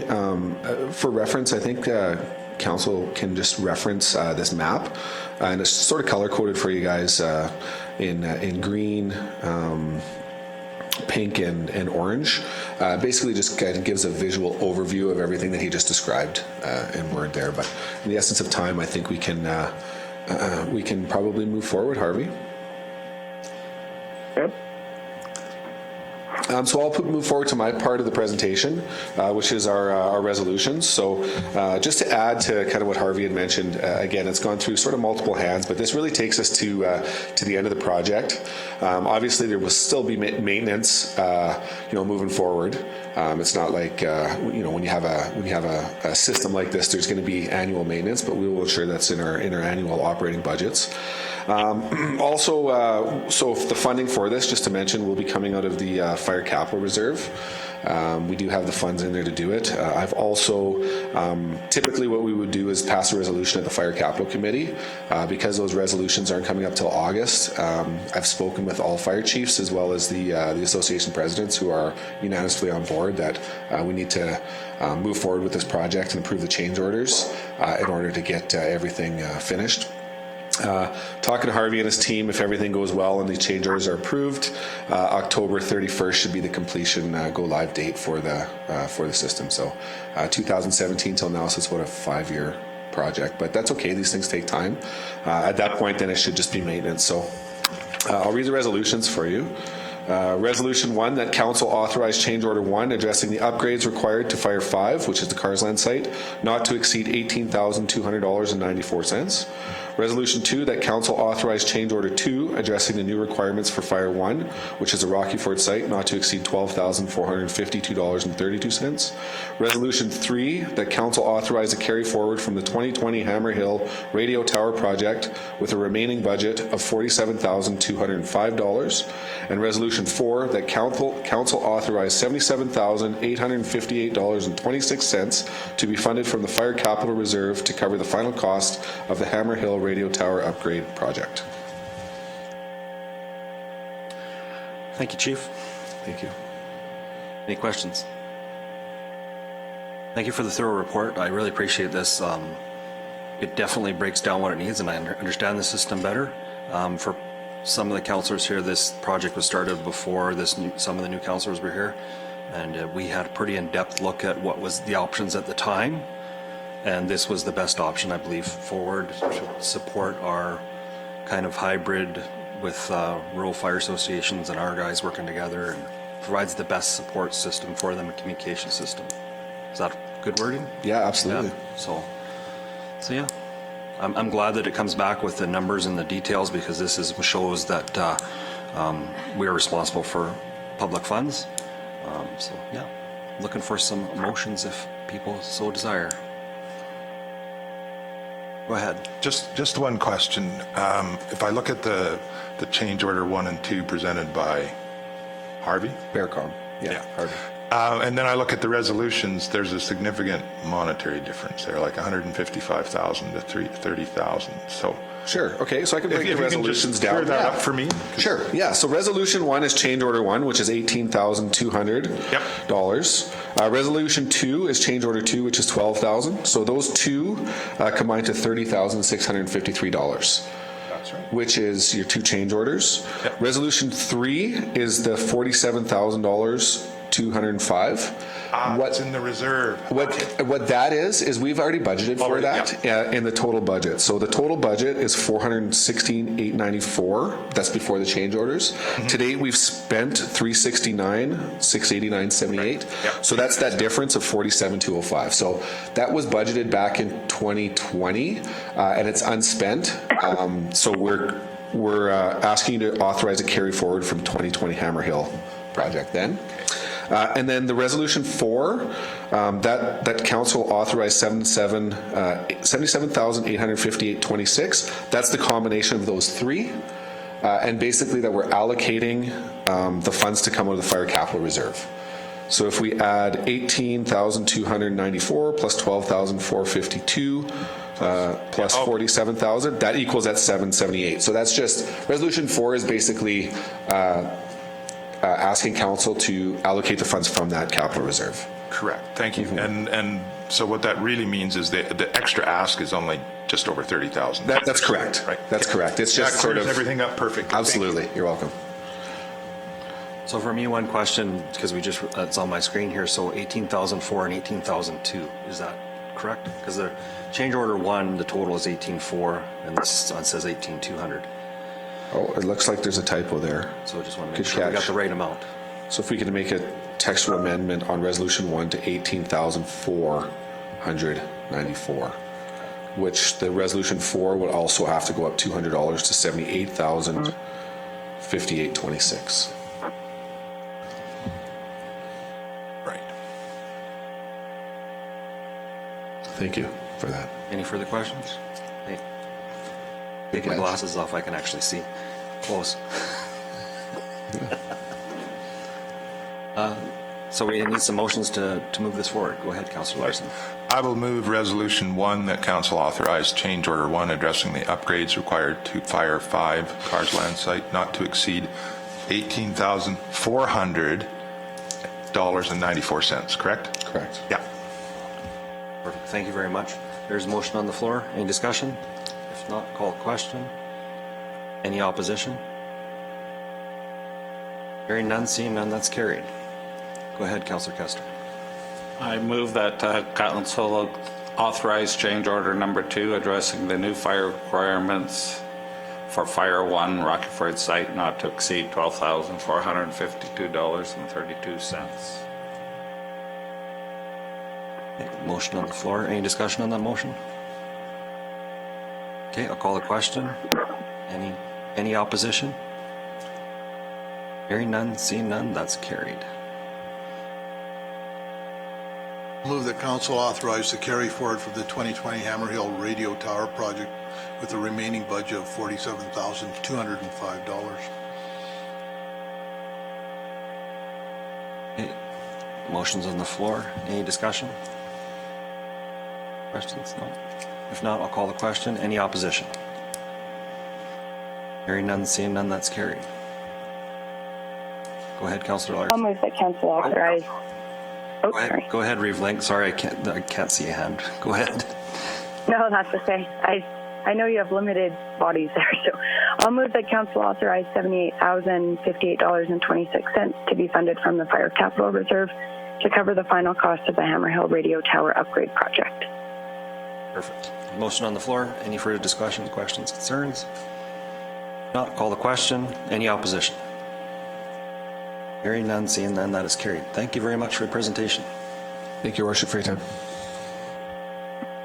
We've got about 5 minutes till, are they on the line or? I was just informed that they're on the line. Okay, so if council's all right, we can proceed 5 minutes early with the 10:30 or 11 o'clock presentation. So we have representatives from CIBC, Jay Hobson and C. Chahal. I hope I said it right. Who's presenting? Good morning, Council. Yeah, we have both James and Chart on the line. Okay, perfect. Proceed.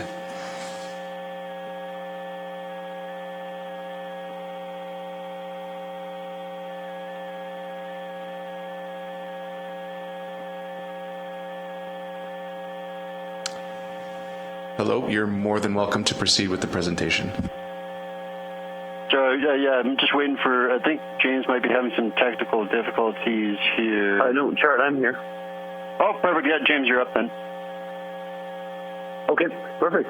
Well, good morning, Mayor and Council. Thank you for having us here today. Just by way of introduction, so my name's James Hobson. I'm joined by my colleague Charles Jahal. We're both portfolio managers at CIBC Wood Gundy. Just a little bit of background on our team. Our only focus is on institutional investment management, specifically for municipalities. So we currently work with 55 municipalities. The vast majority are in Alberta. And we've been managing the long-term investment reserve for Wheatland County for approximately 1 year. So again, we appreciate you having us here today. We wanted to give you an economic update and also just provide you with an update on the portfolio. So I'll jump right into it here. So on the first slide entitled Investment Objectives, now we wanted to start with this just given all of the crazy market volatility that we've seen year to date. So these are what we call the 4 pillars of institutional investment management. Number 1, preservation of capital. So everything we're doing for the county has a principal guarantee attached to it. So everything we're doing is fully compliant with the MGA Section 250 investment. Everything is fully guaranteed by a chartered bank in Canada. So that is the guiding philosophy of what we're doing, is make sure that everything is fully principal guaranteed. Number 2 is risk mitigation. So making sure that we're sufficiently diversified across different asset classes and across different maturity schedules. And then also fully compliant with the approved investment policy. Number 3, return on investment. So this is really, really important in the current environment of very elevated inflation. So essentially our job is how do we maximize our returns within the constraints of capital preservation and the MGA to make sure that our reserve funds are generating cash flows, growing the portfolio, and protecting us from the eroding effects of inflation. Last but not least, liquidity needs. So making sure the portfolios are structured for optimal liquidity. We have to have the funds available when you need them, which means we can liquidate the funds within 1 business day and have them sent back to the bank account. Everything that we're buying is fully liquid and can be accessed at any time. So that is just sort of a quick background on the philosophy behind how we're managing the portfolio itself. I'm going to jump into an economic update right away, and then at the end we'll go through the portfolio characteristics. So on the next slide, titled A Swift Recovery So Far. So this slide here just shows you sort of like a 30,000-foot view of where we've been and where we are now. And what the left-hand side shows you is Canadian real GDP, so real growth, from the start of the pandemic until now. The dark gray line is the COVID-19 recession, and it's graphed against that dotted red line, which is the financial crisis. A couple of things to point out. You can see how sharp of a recession it was, greatly outstripped the financial crisis. But the good news is that we've seen it was a short and sharp recession. It was mostly service sector oriented. And the good news is that not only are we back to where the pre-pandemic trend was, we're actually starting to track even faster than that, to the point where the central banks are starting to worry about having to slow things down. Not surprisingly, on the right-hand side there, it shows you employment in Canada. It follows a very similar trajectory as the real growth in the country. And you'll see there that the dark gray line, we've started to far outpace, if we updated this to today, the employment situation from pre-pandemic, to the point where there's actually more jobs available now than there are workers to fill them. And this is causing some issues that are coming up routinely from the municipalities we work with, causing what's called wage inflation. Now, the next slide here, I'm going to jump into inflation because this is sort of the hot topic in our finance world. The slide is titled Getting Hotter. This just shows you the 40-year U.S. inflation numbers. And as you'll see here, we are back to levels of inflation that we haven't seen since the early 1980s, so over 40 years of data going back. The U.S. is printing inflation numbers of around 8.5%, and in Canada around 7.5%. So if we put that in context, the central banks would typically target an inflation rate of around 2% per year. So we're almost 4 times where the central banks would like to see inflation. Now, if I break it down on the next slide, it says mainly external factors driving inflation in Canada. This kind of breaks down what is driving the inflation that we're seeing. Now, the biggest thing that kind of started out last year, the central banks were using the word transitory quite frequently. And what we've seen now is that this inflation phenomenon is more persistent than what we first thought, to the point where the central banks are having to react very, very aggressively. No surprises here. What started it out was supply chain constraints. So if you've tried to order anything from furniture to dishwashers to we're having issues now with things like baby formula. Factories were shut down during COVID. It caused dramatic backlogs at ports, shipping, things like that. So that caused the price of everything to go higher.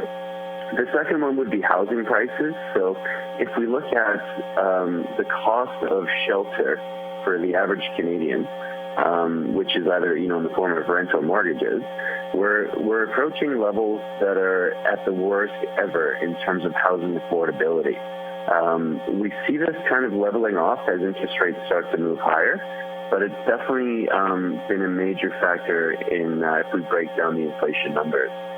Now, the last thing, which is a huge piece of inflation, is food and energy prices. Now, I'll let Chart get into commodities later on, but clearly we have very, very elevated levels of commodity prices that are driving, the cost of fertilizer, which goes into food. And then again, the crisis in Ukraine has also exacerbated the situation where food prices are through the roof. So that is kind of if we break down the inflation numbers. So next, we're going to chat about how are the central banks reacting to this situation that we're in. So the next slide, titled Financial Markets Are Expecting Interest Rates to Rise Higher and More Quickly in Canada Than in Previous Cycles. So this just shows you on the left there the peak interest rate that the Bank of Canada got to the last time they hiked interest rates. It was around 1.75%. Now, in the middle there, it shows you, now again, things are changing so rapidly that we sent this presentation in the last week or so. We need to adjust this even higher. So where we see things going now, the Bank of Canada, we've got interest rates that we expect to rise from 1.5% all the way to a range of between 2.75 and 3% by the end of the year. So almost doubling that rate from where we are today. The reason for that, again, is trying to slow consumer spending so that we can get inflation under control. Now, the next slide there just kind of illustrates the point here that Canada is more sensitive to higher interest rates than our counterparts in the U.S. On the left there, it shows you the impact of a 100 basis point increase in the overnight rate, which is a 1% increase in rate, is going to drag down consumer spending by 2%.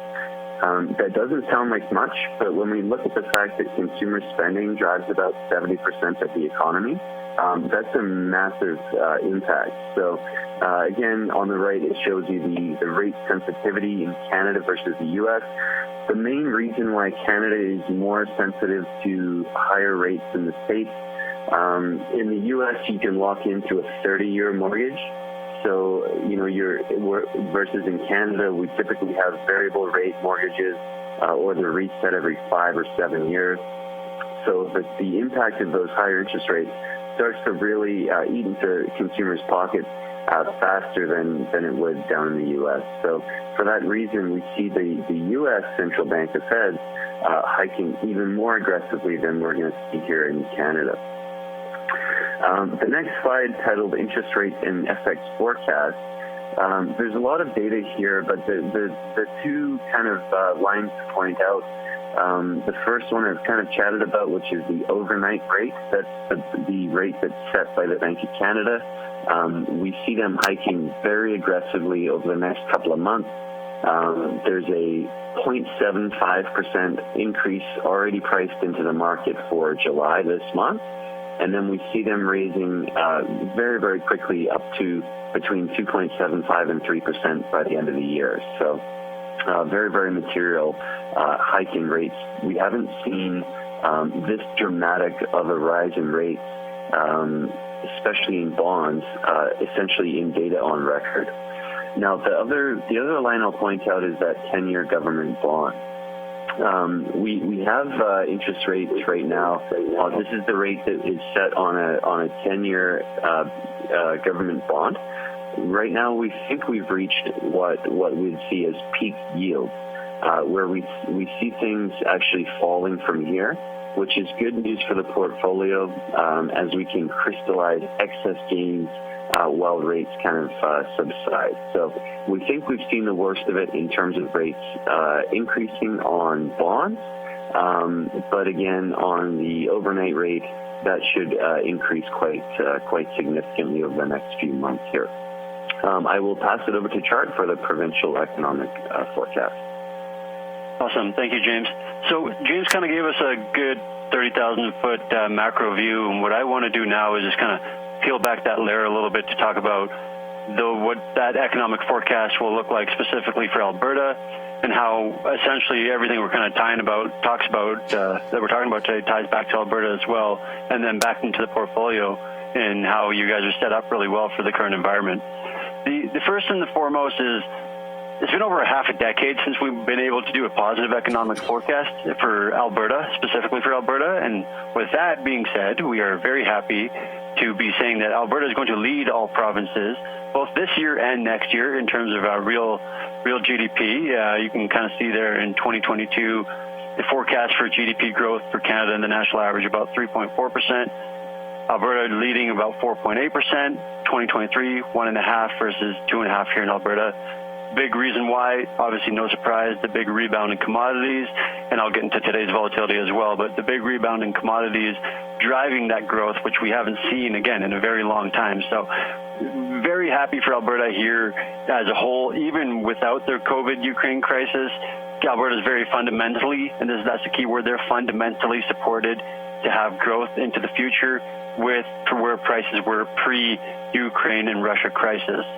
The other key metric to note is, yes, inflation is very high. You can kind of see that in 2022, the national average was just under 6.5% at 6.4%. Alberta, again, will fare better than the national average at about 5.7%. And 2023 is just more so in terms of the long-term Bank of Canada target of 2%. all the provinces are just going to kind of fall in line with that. So overall, for Alberta, it's a very good news story going forward. On the next slide, where we have population growth has returned to the pre-pandemic levels or above, what we kind of look at from an employment perspective is you want to actually look at the actual prime age of population growth, so people in the age of 25 to 54. If you actually chart that out in terms of the economic recovery, you can kind of see that a number of provinces have actually achieved or are very close to achieving pre-pandemic levels of employment. Now, that's very important because it shows us that people are actually getting back to work. But that data in itself needs to be adjusted for a couple metrics. And so, because achieving pre-pandemic levels of employment is only the first job, when you're looking at data like this, you have to consider things like population growth and how tight the actual labor market was before the pandemic to say that we've actually got a full economic recovery. And so when we actually do adjust for exactly that, population growth and how tight the labor market was, we can actually see that specifically here in Alberta, there's room to go. There's actually more room to grow in terms of employment.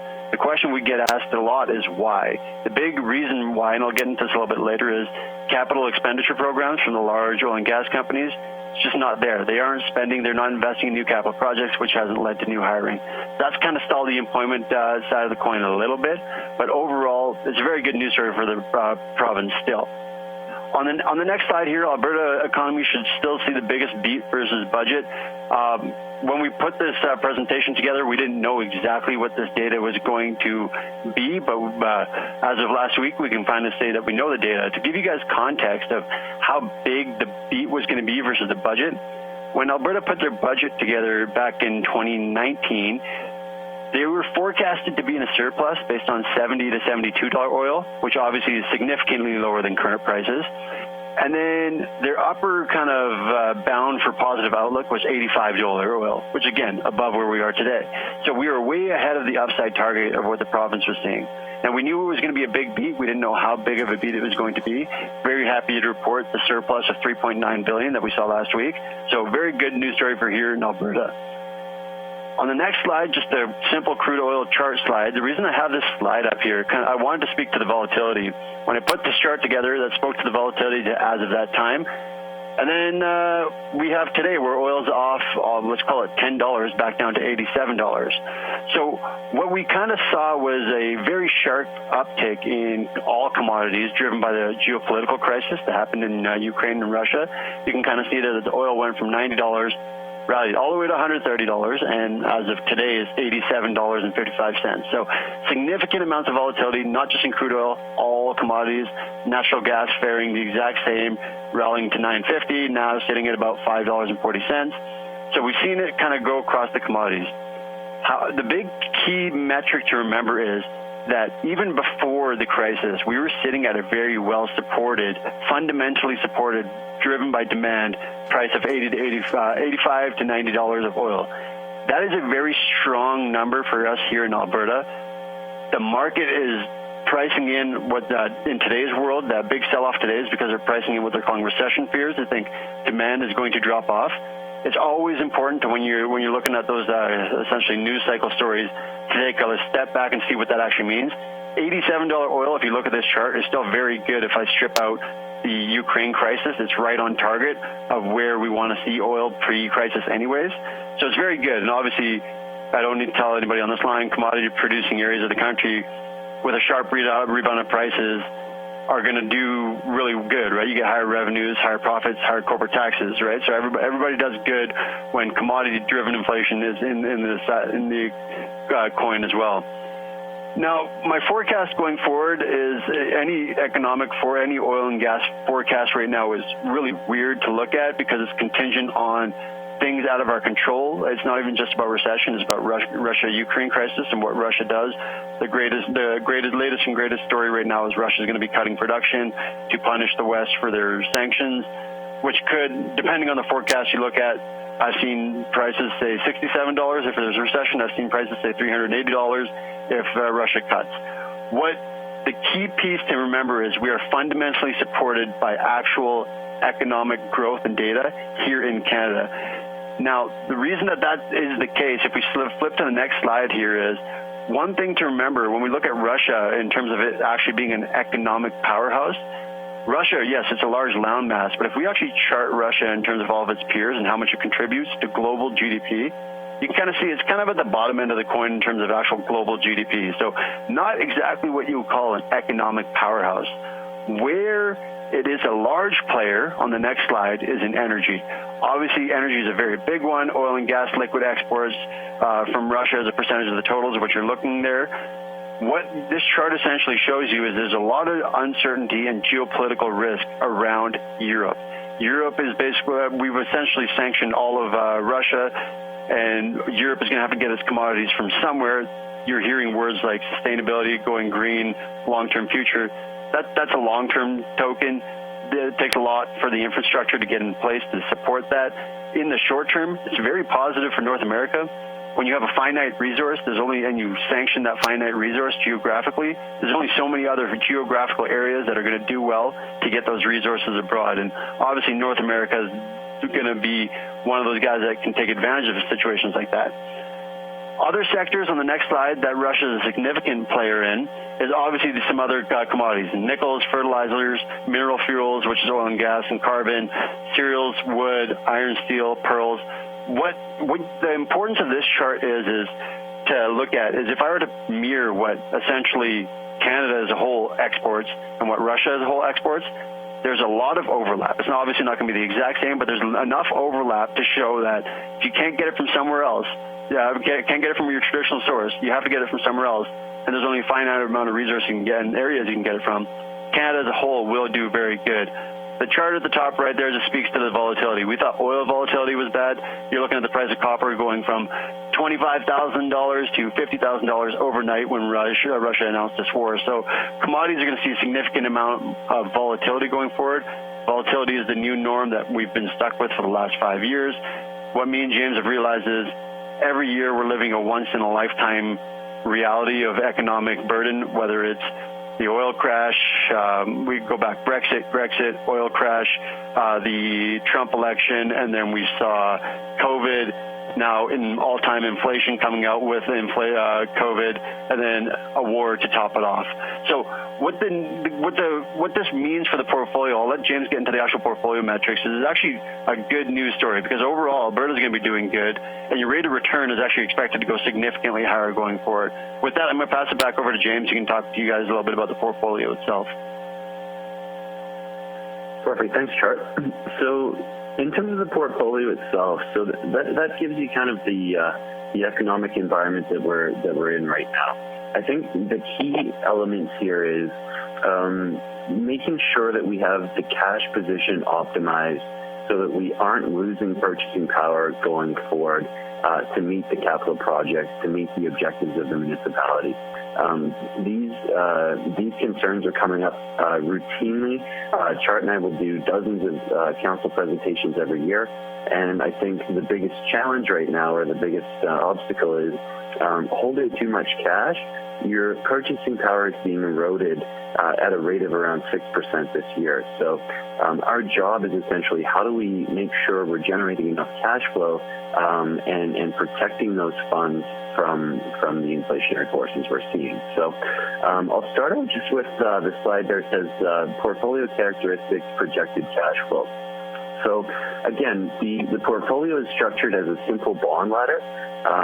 We own the physical bonds, which all have a principal guarantee at maturity. So we're not worried about principal loss whatsoever.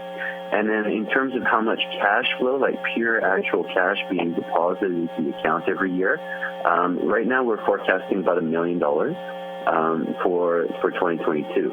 And as you can see there, the cash flows essentially hit every month, with the highest ones happening in January and July. On the next slide, just to kind of reiterate that, in terms of the portfolio characteristics, on the left there we show credit ratings. So the MGA actually allows us to buy lower quality bonds than what we do. So we're holding the portfolio to a more stringent standard than what's allowed under the MGA. So the majority of the bonds all of the bonds are rated A or AA by Dominion Bond Rating Service. So very high quality, guaranteed by a chartered bank. So essentially, unless Royal Bank goes bankrupt, we have a principal guarantee at maturity. We've tilted it more towards AA, just given the fact that we're being compensated more right now to own those types of bonds. And then in terms of issuer diversification, we shop all the major banks and we're investing the funds. So, if Wheatland County needs a 5-year bond, chances are there's a dozen other municipalities we work with that also need that type of bond. So what we'll do is we'll shop the major banks with large amounts of capital, say 50 or 100 million, and we make them compete to give us the best rate. So right now that is kind of the mix between the charter banks. It's spread across the big five, essentially. Now, for the next slide there shows the maturity schedule. The next two slides kind of work in tandem. What we've done here is we've staggered the maturities along the steepest portion of the yield curve, which essentially means where do we get the most bang for our buck in terms of interest rate versus the term that we're investing for. So that is how sort of the maturity schedule looks. And on the last slide there, the yield curve, Chart and I will always put a yield curve in our presentation for a number of reasons. This just shows you the rate of return we can get on bonds of various terms. The blue line is the Canadian Financial, which is where we sit. The reason we're sitting there is obviously we're getting the highest rate of return on the financial bonds. The red line is the provincial bonds, and the green line is the Government of Canada debt. We don't own any provincial or government bonds simply because we're not being compensated well enough to own that credit. Now, a couple of things to point out again with this yield curve. It is positively sloping, which means it's a very good, historically, it's a very good indicator of positive economic growth. So just going back to what Char said earlier, is that, the GDP picture for Alberta is looking very strong right now, despite all the volatility and the news media that we're hearing. The next thing I'll point out on this yield curve is a year ago, we were struggling to get 2.5% on a guaranteed bond. Now we can get between 4 and 6% on guaranteed bonds. So the nice thing about the laddered approach is as those interest payments come out and as those maturities come due, we can now reinvest them at significantly higher interest rates. So in terms of the annual investment revenues that we're going to see, those should creep higher over the next couple of years. So again, a good news story for the portfolio as we can reinvest those cash flows and maturities at higher interest rates. So with that being said, that is a lot of information in a short period of time. We wanted to leave enough time open for questions, so I will turn it back to the Mayor and Council if there are any questions about the presentation. And thank you very much. Thank you. Council, have any questions? Lots of information. Go ahead, Councillor Kester. Yeah, good morning. You said the principal is guaranteed through the chartered banks of Canada. What about the interest rate or the revenue? I appreciate it goes up and down, but I don't have my MGA with me, but was it not guaranteed in some sort? I'm just a little leery about the compliance with the MGA. Like, I hear in the presentation that you say you are, but I'm asking council, are we 100% sure they are? So this great question. I'll take that, and James, if you want to add to that as well. The one thing about the MGA itself is the MGA, it doesn't really define anything in terms of interest. It basically just says anything you invest in has to be principal guaranteed. That's why us as portfolio managers, that's, to be honest, simply not good enough in terms of an actual screen. What we will do is, when we're looking at portfolios and when we look at the portfolio metrics, just to give council some comfort as well, the first screen that we have actually built into our portfolios is the MGA. That's why when we show you things like the yield curve, we'll only show you issuers that have that principal guarantee in terms of who we're allowed to buy from. That's all essentially the MGA allows us to do from Section 250. After that, we'll look at the internal investment policy statement to further define risk characteristics and things like interest rates to ensure that we're not only compliant from the MGA, but further compliant from a more detailed, unique objectives for specifically to your guys' unique objectives. Now, as far as the interest rates in terms of that question, the MGA doesn't define anything from guaranteeing interest rates. However, I can tell you that anything that we have has a minimum investment return. No different than like a GIC. We have our minimum rate of return that we're locking in when we buy these bonds. So that's why we can comfortably come to you and say, yes, we do have that. And that's what's built into the forecast for you guys as well. And just to add to that, as a comfort level for council. One more question. Fees. Where are your fees? So I'll take that one chart. So yeah, go ahead. For a second. I was going to say, so our fee is skinny. It is 0.1% per year, and it comes off the yield. So essentially, we'll buy a bond at 3.1%, and we'll show it to Wheatland County at a rate of 3%. So our fee comes off of the yield the same way that the banks will make money on if you're investing in GICs. It's not an out-of-pocket charge. There's no recurring fee on the portfolio. So once you buy the bond, that is it. There's no fee drag. And the reason we do it this way is that with interest rates where they are, if you have a fee drag on a fee-based portfolio, it's going to significantly impact the rate of return that you get. So it's a skinny fee, but we manage about $3 billion. So, and then the other little nuance would be if it's a new issue bond where we shop the major banks and we create a bond from scratch, the issuing bank will pay that fee.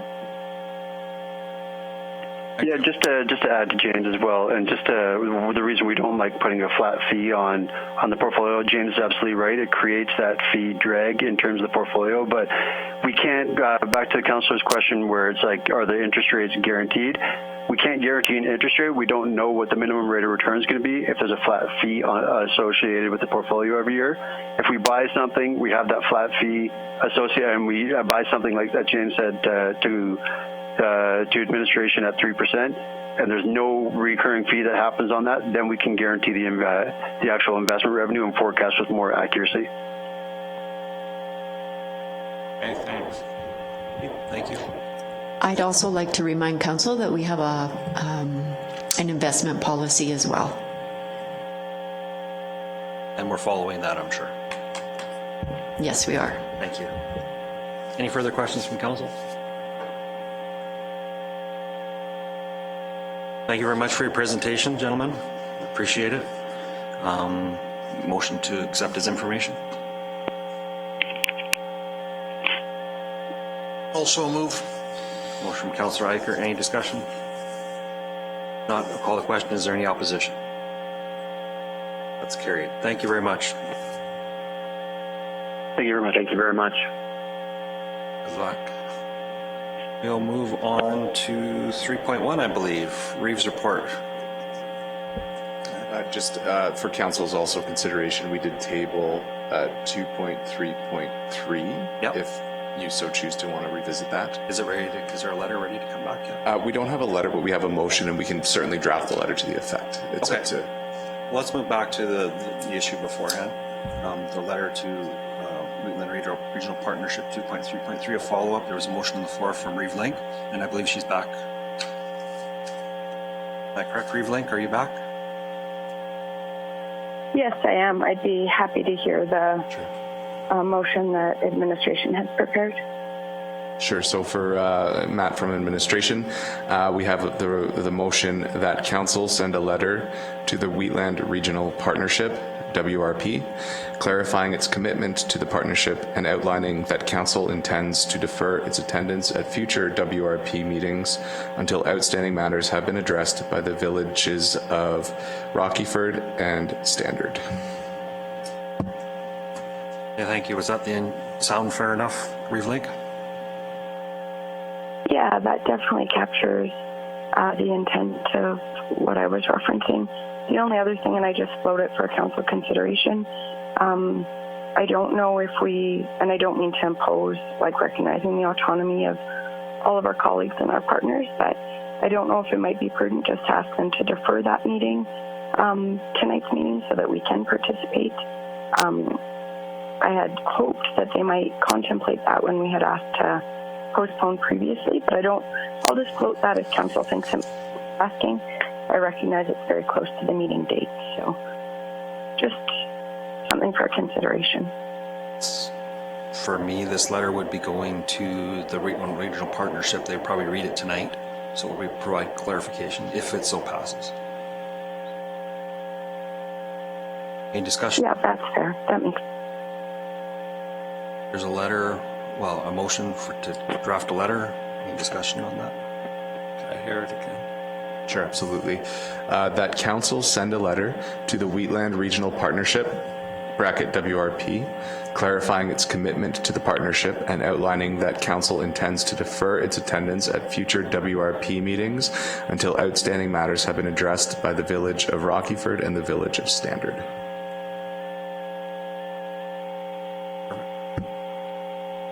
So, motions on the floor. Any further discussion? Go ahead. I'm just going to go I was just, sorry. Oh, Go ahead. Sorry. Is that Councillor Priest? it is. I'm sorry about that. Go ahead. I was wondering if we should specify that, given the legal nature of it, of the issue, or something like that, just to that we're not doing this to slow things up. We're doing this because there is kind of a legal issue ahead of between us, and so it's not just that we're trying to, not be friendly, but it's a legal issue. Okay. I would accept that as a for sure. So that'd be a friendly amendment. So can we get some wording around that? Are we ready to bring that back yet? Can I ask for clarification, just to the comment, if I may? So, Councillor Laprise, it's Matt here. So, with respect to the motion, just kind of a at the end of what I've been reading, specify that given the potential sensitive legal nature, or something to that effect. Yeah. Okay. Yes, that's exactly what I was thinking.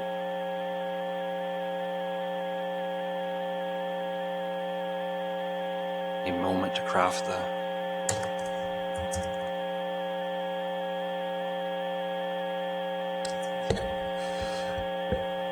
We could, let me read this again for council. That council send a letter to the Wheatland Regional Partnership, WRP, clarifying its commitment to the partnership and outlining that council intends to defer its attendance at future WRP meetings until outstanding matters have been addressed by the village of Rockyford and the village of Standard, given the outstanding legal matters.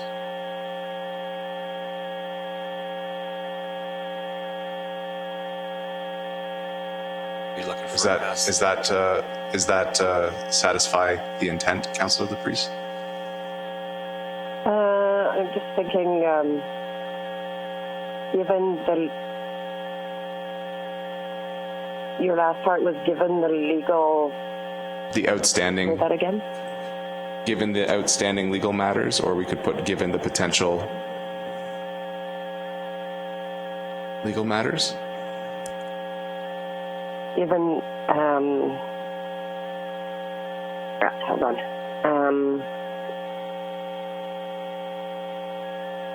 Given the...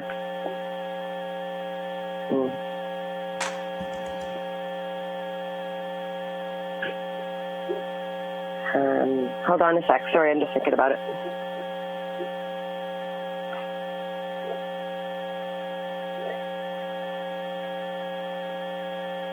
It's being developed in front of our eyes. Unfortunately, you on the I line know, can't see it.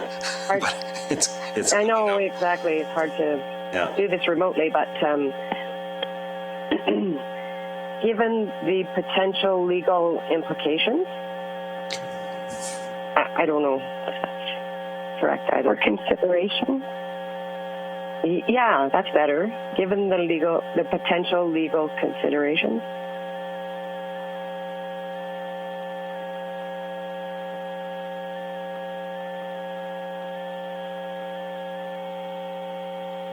How about that?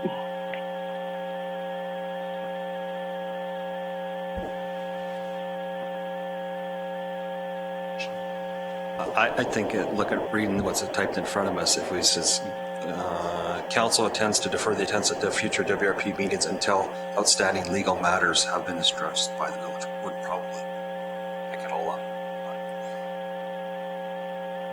Yeah, that would be.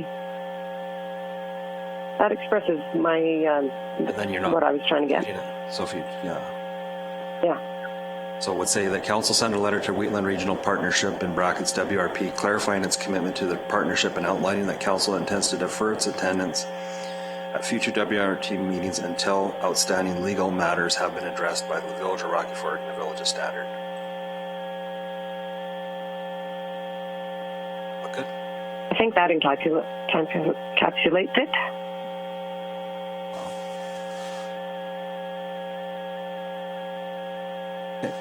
I believe Councillor Kester had his hand up first. Sorry, I don't see the connection between the legal matters with the villages and the Wheatland Regional Partnership.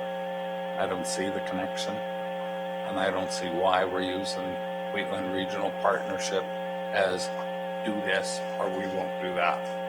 That's not the way to do business. That's not a partnership. So I'm against this motion. Go ahead, Councillor Larson. Just a point of clarification. I mean, we're putting in here until outstanding legal matters have been addressed. Did we ever get any direction from legal counsel not to participate in the WRP? Or are we reading that into it? I don't remember seeing anything where they said you should not. What we're saying is we're not going to do this based on advice of lawyers is what this implies, which I don't believe we've been given that advice. It's hard to say what the advice is because it was in camera, so I'll just specify just from administration. Unfortunately, I won't be able to comment. I wasn't in the closed session meetings with respect to this matter. So I would defer, but I would also just caution council with respect to getting into any conversations that were had in closed session, because this is documented as a closed session item, and I can't cite the exact meeting when council did speak about this, but it was recent. I think it was mid-May. But otherwise, I would caution council to get into kind of explain the conversations that did take place in closed session. Right now, we are fine with respect to having this conversation just from administration's perspective. So yeah, those we are my definitely comments. don't want to dive deep into it. We can't. That's my recollection anyway. So I will probably be opposed to this. Understood. Any further discussions? We have a motion in front of us that has been crafted. Does it need to be read again for everybody's clarification?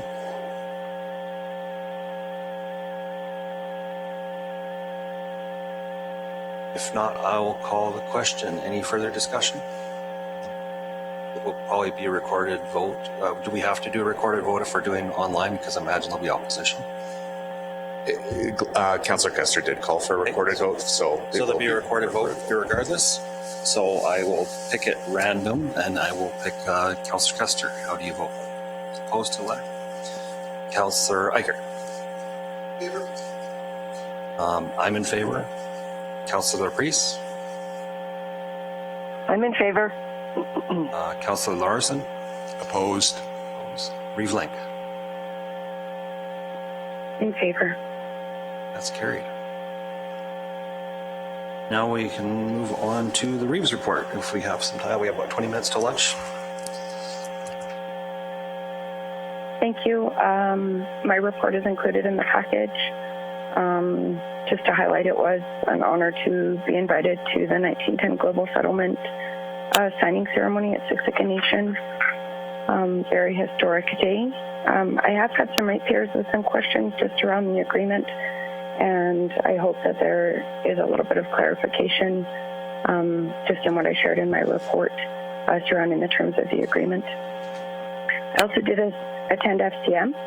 Just for clarity, I had previously had council approval to attend FCM, but subsequent to that, RMA had asked me to attend on behalf of RMA, so there was no cost to Wheatland County for my attendance there, but I do share just some of the conference and the outcomes from that just for information. The rest is pretty self-explanatory. I will highlight just the exemplary outcomes from Community Futures Wild Rose, far exceeding all of our KPIs. And I did just also include, and I included the annual report for Community Futures Wild Rose as well, in case anybody would like to dig into our operations and our community impact further. I also included some information from Statistics Canada from a rural community development data webinar that I attended. And definitely it's so great to see community events happening again. The Rosebud Theatre, definitely encourage everybody to attend the shows. They have multiple shows and concerts going this summer. Gleason and District Ag Society did an incredible job of building the facilities in Gleason, and they had just an outstanding turnout for their bronc riding event. And as well, Carsland and District Community Association and Agricultural Society had a phenomenal Aggie Days. Again, the turnout was just amazing for the bull riding there, and it was really good. So, with that, I will move that my report be accepted as information, and I am happy to answer any questions. Okay, thank you. There's a motion on the floor. Any questions about the report in front of us? Okay, I'll call the question. Is there any opposition? Hearing none, seeing none, that's carried. Move on to my report. It's on page 128 of the package. Pretty self-explanatory. Had some Southern Alberta Energy from Waste meetings. I provided an email just recently with the latest media, I'll call it a media release. Basically, it's an update to the partners, where we're at. We're going to try to do that every month. Negotiations are moving forward. It's a very close group. We don't really get much information back, but by the end of August, I think we'll have some clear direction as to where we're going. And if not, my package is in there. If there's no questions, I will move my report as presented. Okay. I will call the question. Is there any opposition? Hearing none, seeing none, that's carried. Move on to Division 1 Councillor Report. Councillor Laprise. All right, so my report is in the package, and I guess a couple things that I'd just like to highlight. Strathmore Wheatland Chamber of Commerce, we did a trade show post-mortem. I think some of the things we want to do better next year is always to increase the numbers of participants, and we want to make sure that when we're advertising to the correct market. We were hoping to get more Calgary people out to our area to experience it and see what we have to offer here. So we want to do better that way. So better advertising, better signage. But beyond that, it was a very well-received trade show, and I think it's got nowhere to go but up from here. We're moving on to now coordinating the parade for Strathmore Stampede. I also attended the Gleason Bronc Battle event, and agree with Reeve Link. It was excellent to see the number of people that came out to it and the excellent infrastructure that they have now at the arena there. I think it'll be very well used, and I'm really proud of the community for the efforts they put into that.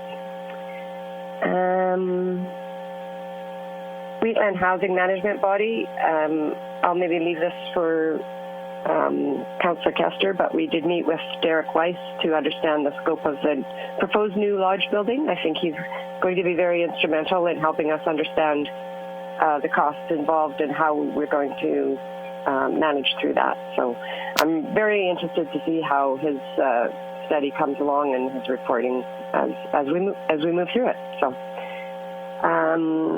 if there's no questions, I move my report as presented. Thank you. Is there any questions on the report? Not, I'll call the question. Is there any opposition? Hearing none, seeing none, that's carried. Move on to 3.4, Division 3 report, which is Donna Bigger. I will read, or we'll look at, it's on page 130 of the agenda. Unfortunately, she's not here to answer any questions, but maybe somebody else could if there was. Okay. I'll make a motion that we accept Councillor Bigger's report as presented. Any questions? Okay. I will I've made the motion. I'll call the question. Is there any opposition? Hearing none, seeing none, that's carried. We'll move on to 3.5, Division 4 report. Councillor Eichert. We'll need your microphone, sir. My report is on the server in front of you. I don't think there's anything that hasn't been touched on. What I did is very small, short month. If there's any questions, I'll be glad to answer them. I'll move my report. Thank you. Motion on the floor. Any questions? Okay. Is there any opposition to the motion? Hearing none, seeing none, that is carried. 3.6, Division 6 report. Councillor Kester. Yeah, my report's on server. Just a couple of comments. On the 27th, Wheatland County had an AGM.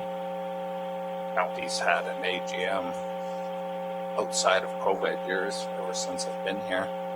And it was a departure from the normal process. And I've had comments that from people they would have appreciated a more formal thing like we've always done before, a question and answer thing.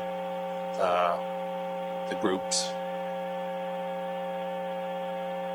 were great, and they could be accommodated after question and answer period too. I think that we could have the two put together, so it's something to think about for next year. I'm in no way saying that. We've had different breakout sessions before at AGMs, and we've had guest speakers come in for AGMs. We all try, but I think they really missed the question and answer thing. And I guess I hear how successful Bull-O-Ramas have been in the county.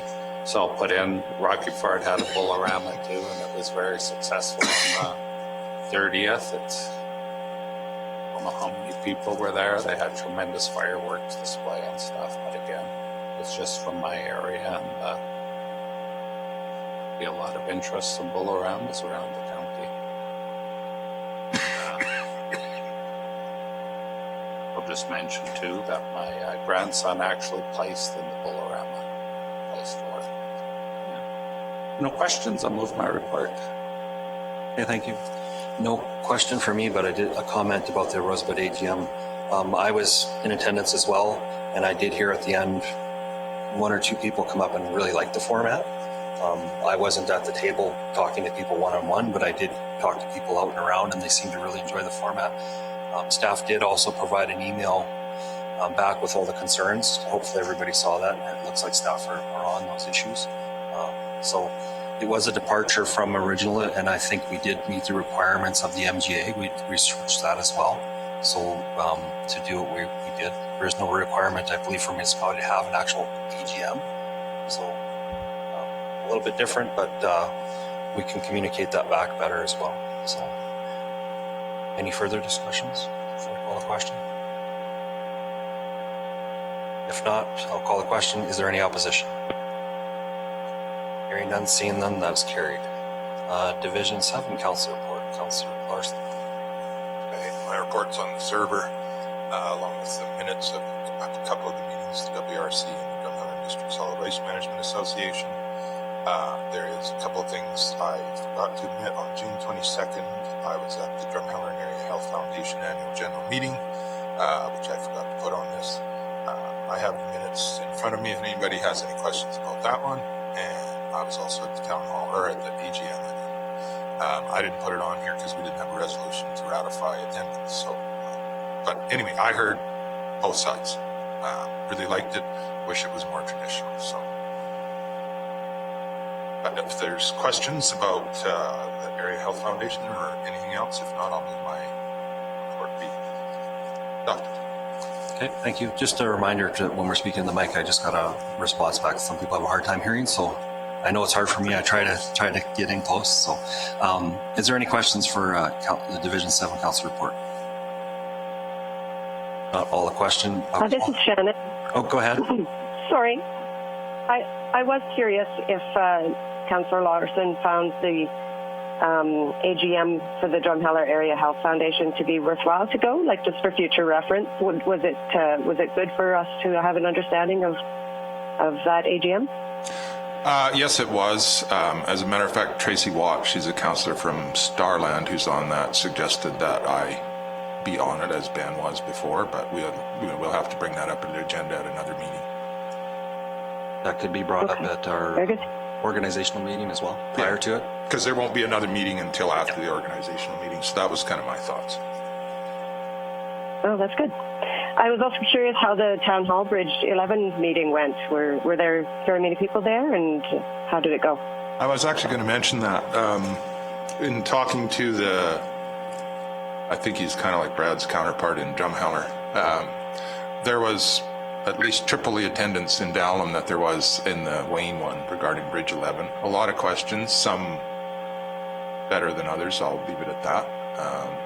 Unless you want to chime in. I had to leave early to go to Wademsa, but I think everybody was there by the time I left. But Brad, if you want to. Sure. Thank you. Yeah, through the chair. Yeah, it was a good meeting. Lots of questions. Lots of participation and attendance. Concern with access in that area, with Bridge 11 being closed down for the construction period. Also, concerns raised, as was discussed earlier in this council meeting, about general conditions of roads up there and how the project may impact that. But yeah, had a good discussion, and I think Dave Brett with Drumheller was able to answer those questions satisfactorily, at least for the time being. And I imagine there'll be some further discussions in the future as the project gets closer between the local ratepayers and Drumheller, and also with Wheatland County. And we'll work closely with Drumheller on those questions, and of course do all we can to address the concerns of the local ratepayers regarding the project. And I guess I would just add to that, one of the other concerns that was brought up when Brad and I were both there is the length of time the school bus has to spend on the route with kids because the bridge is closed.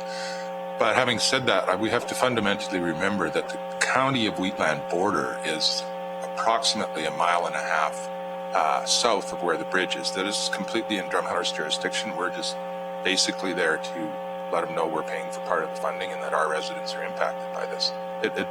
This project belongs to the town of Drumheller. And also, if the bridge wasn't repaired and it failed, it'd be down for a long time. Yeah. So it's better if it's preventive maintenance. Sorry, did you make a motion to accept this information? You did? Okay, there's a motion on the floor. Any further discussion? If not, I'll call the question. Is there any opposition? Hearing none, seeing none, that's carried. Does council want to... Just one comment. In Shannon's report, Division 1 councillor, she alluded to Derek Weiss and my name. I just want the council to know Wheatland Housing is not part of my duties here on council, so I do not report on that.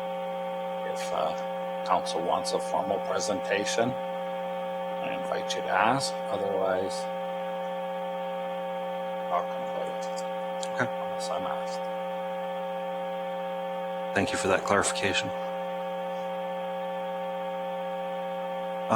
Lunch is here. Does council want to hear one more report? We got about 7 minutes, or do we want to break for lunch early? Will we want half hour, 45 minutes, or? Yeah, thanks. So if we come back at 12:30, does that give staff time to eat as well?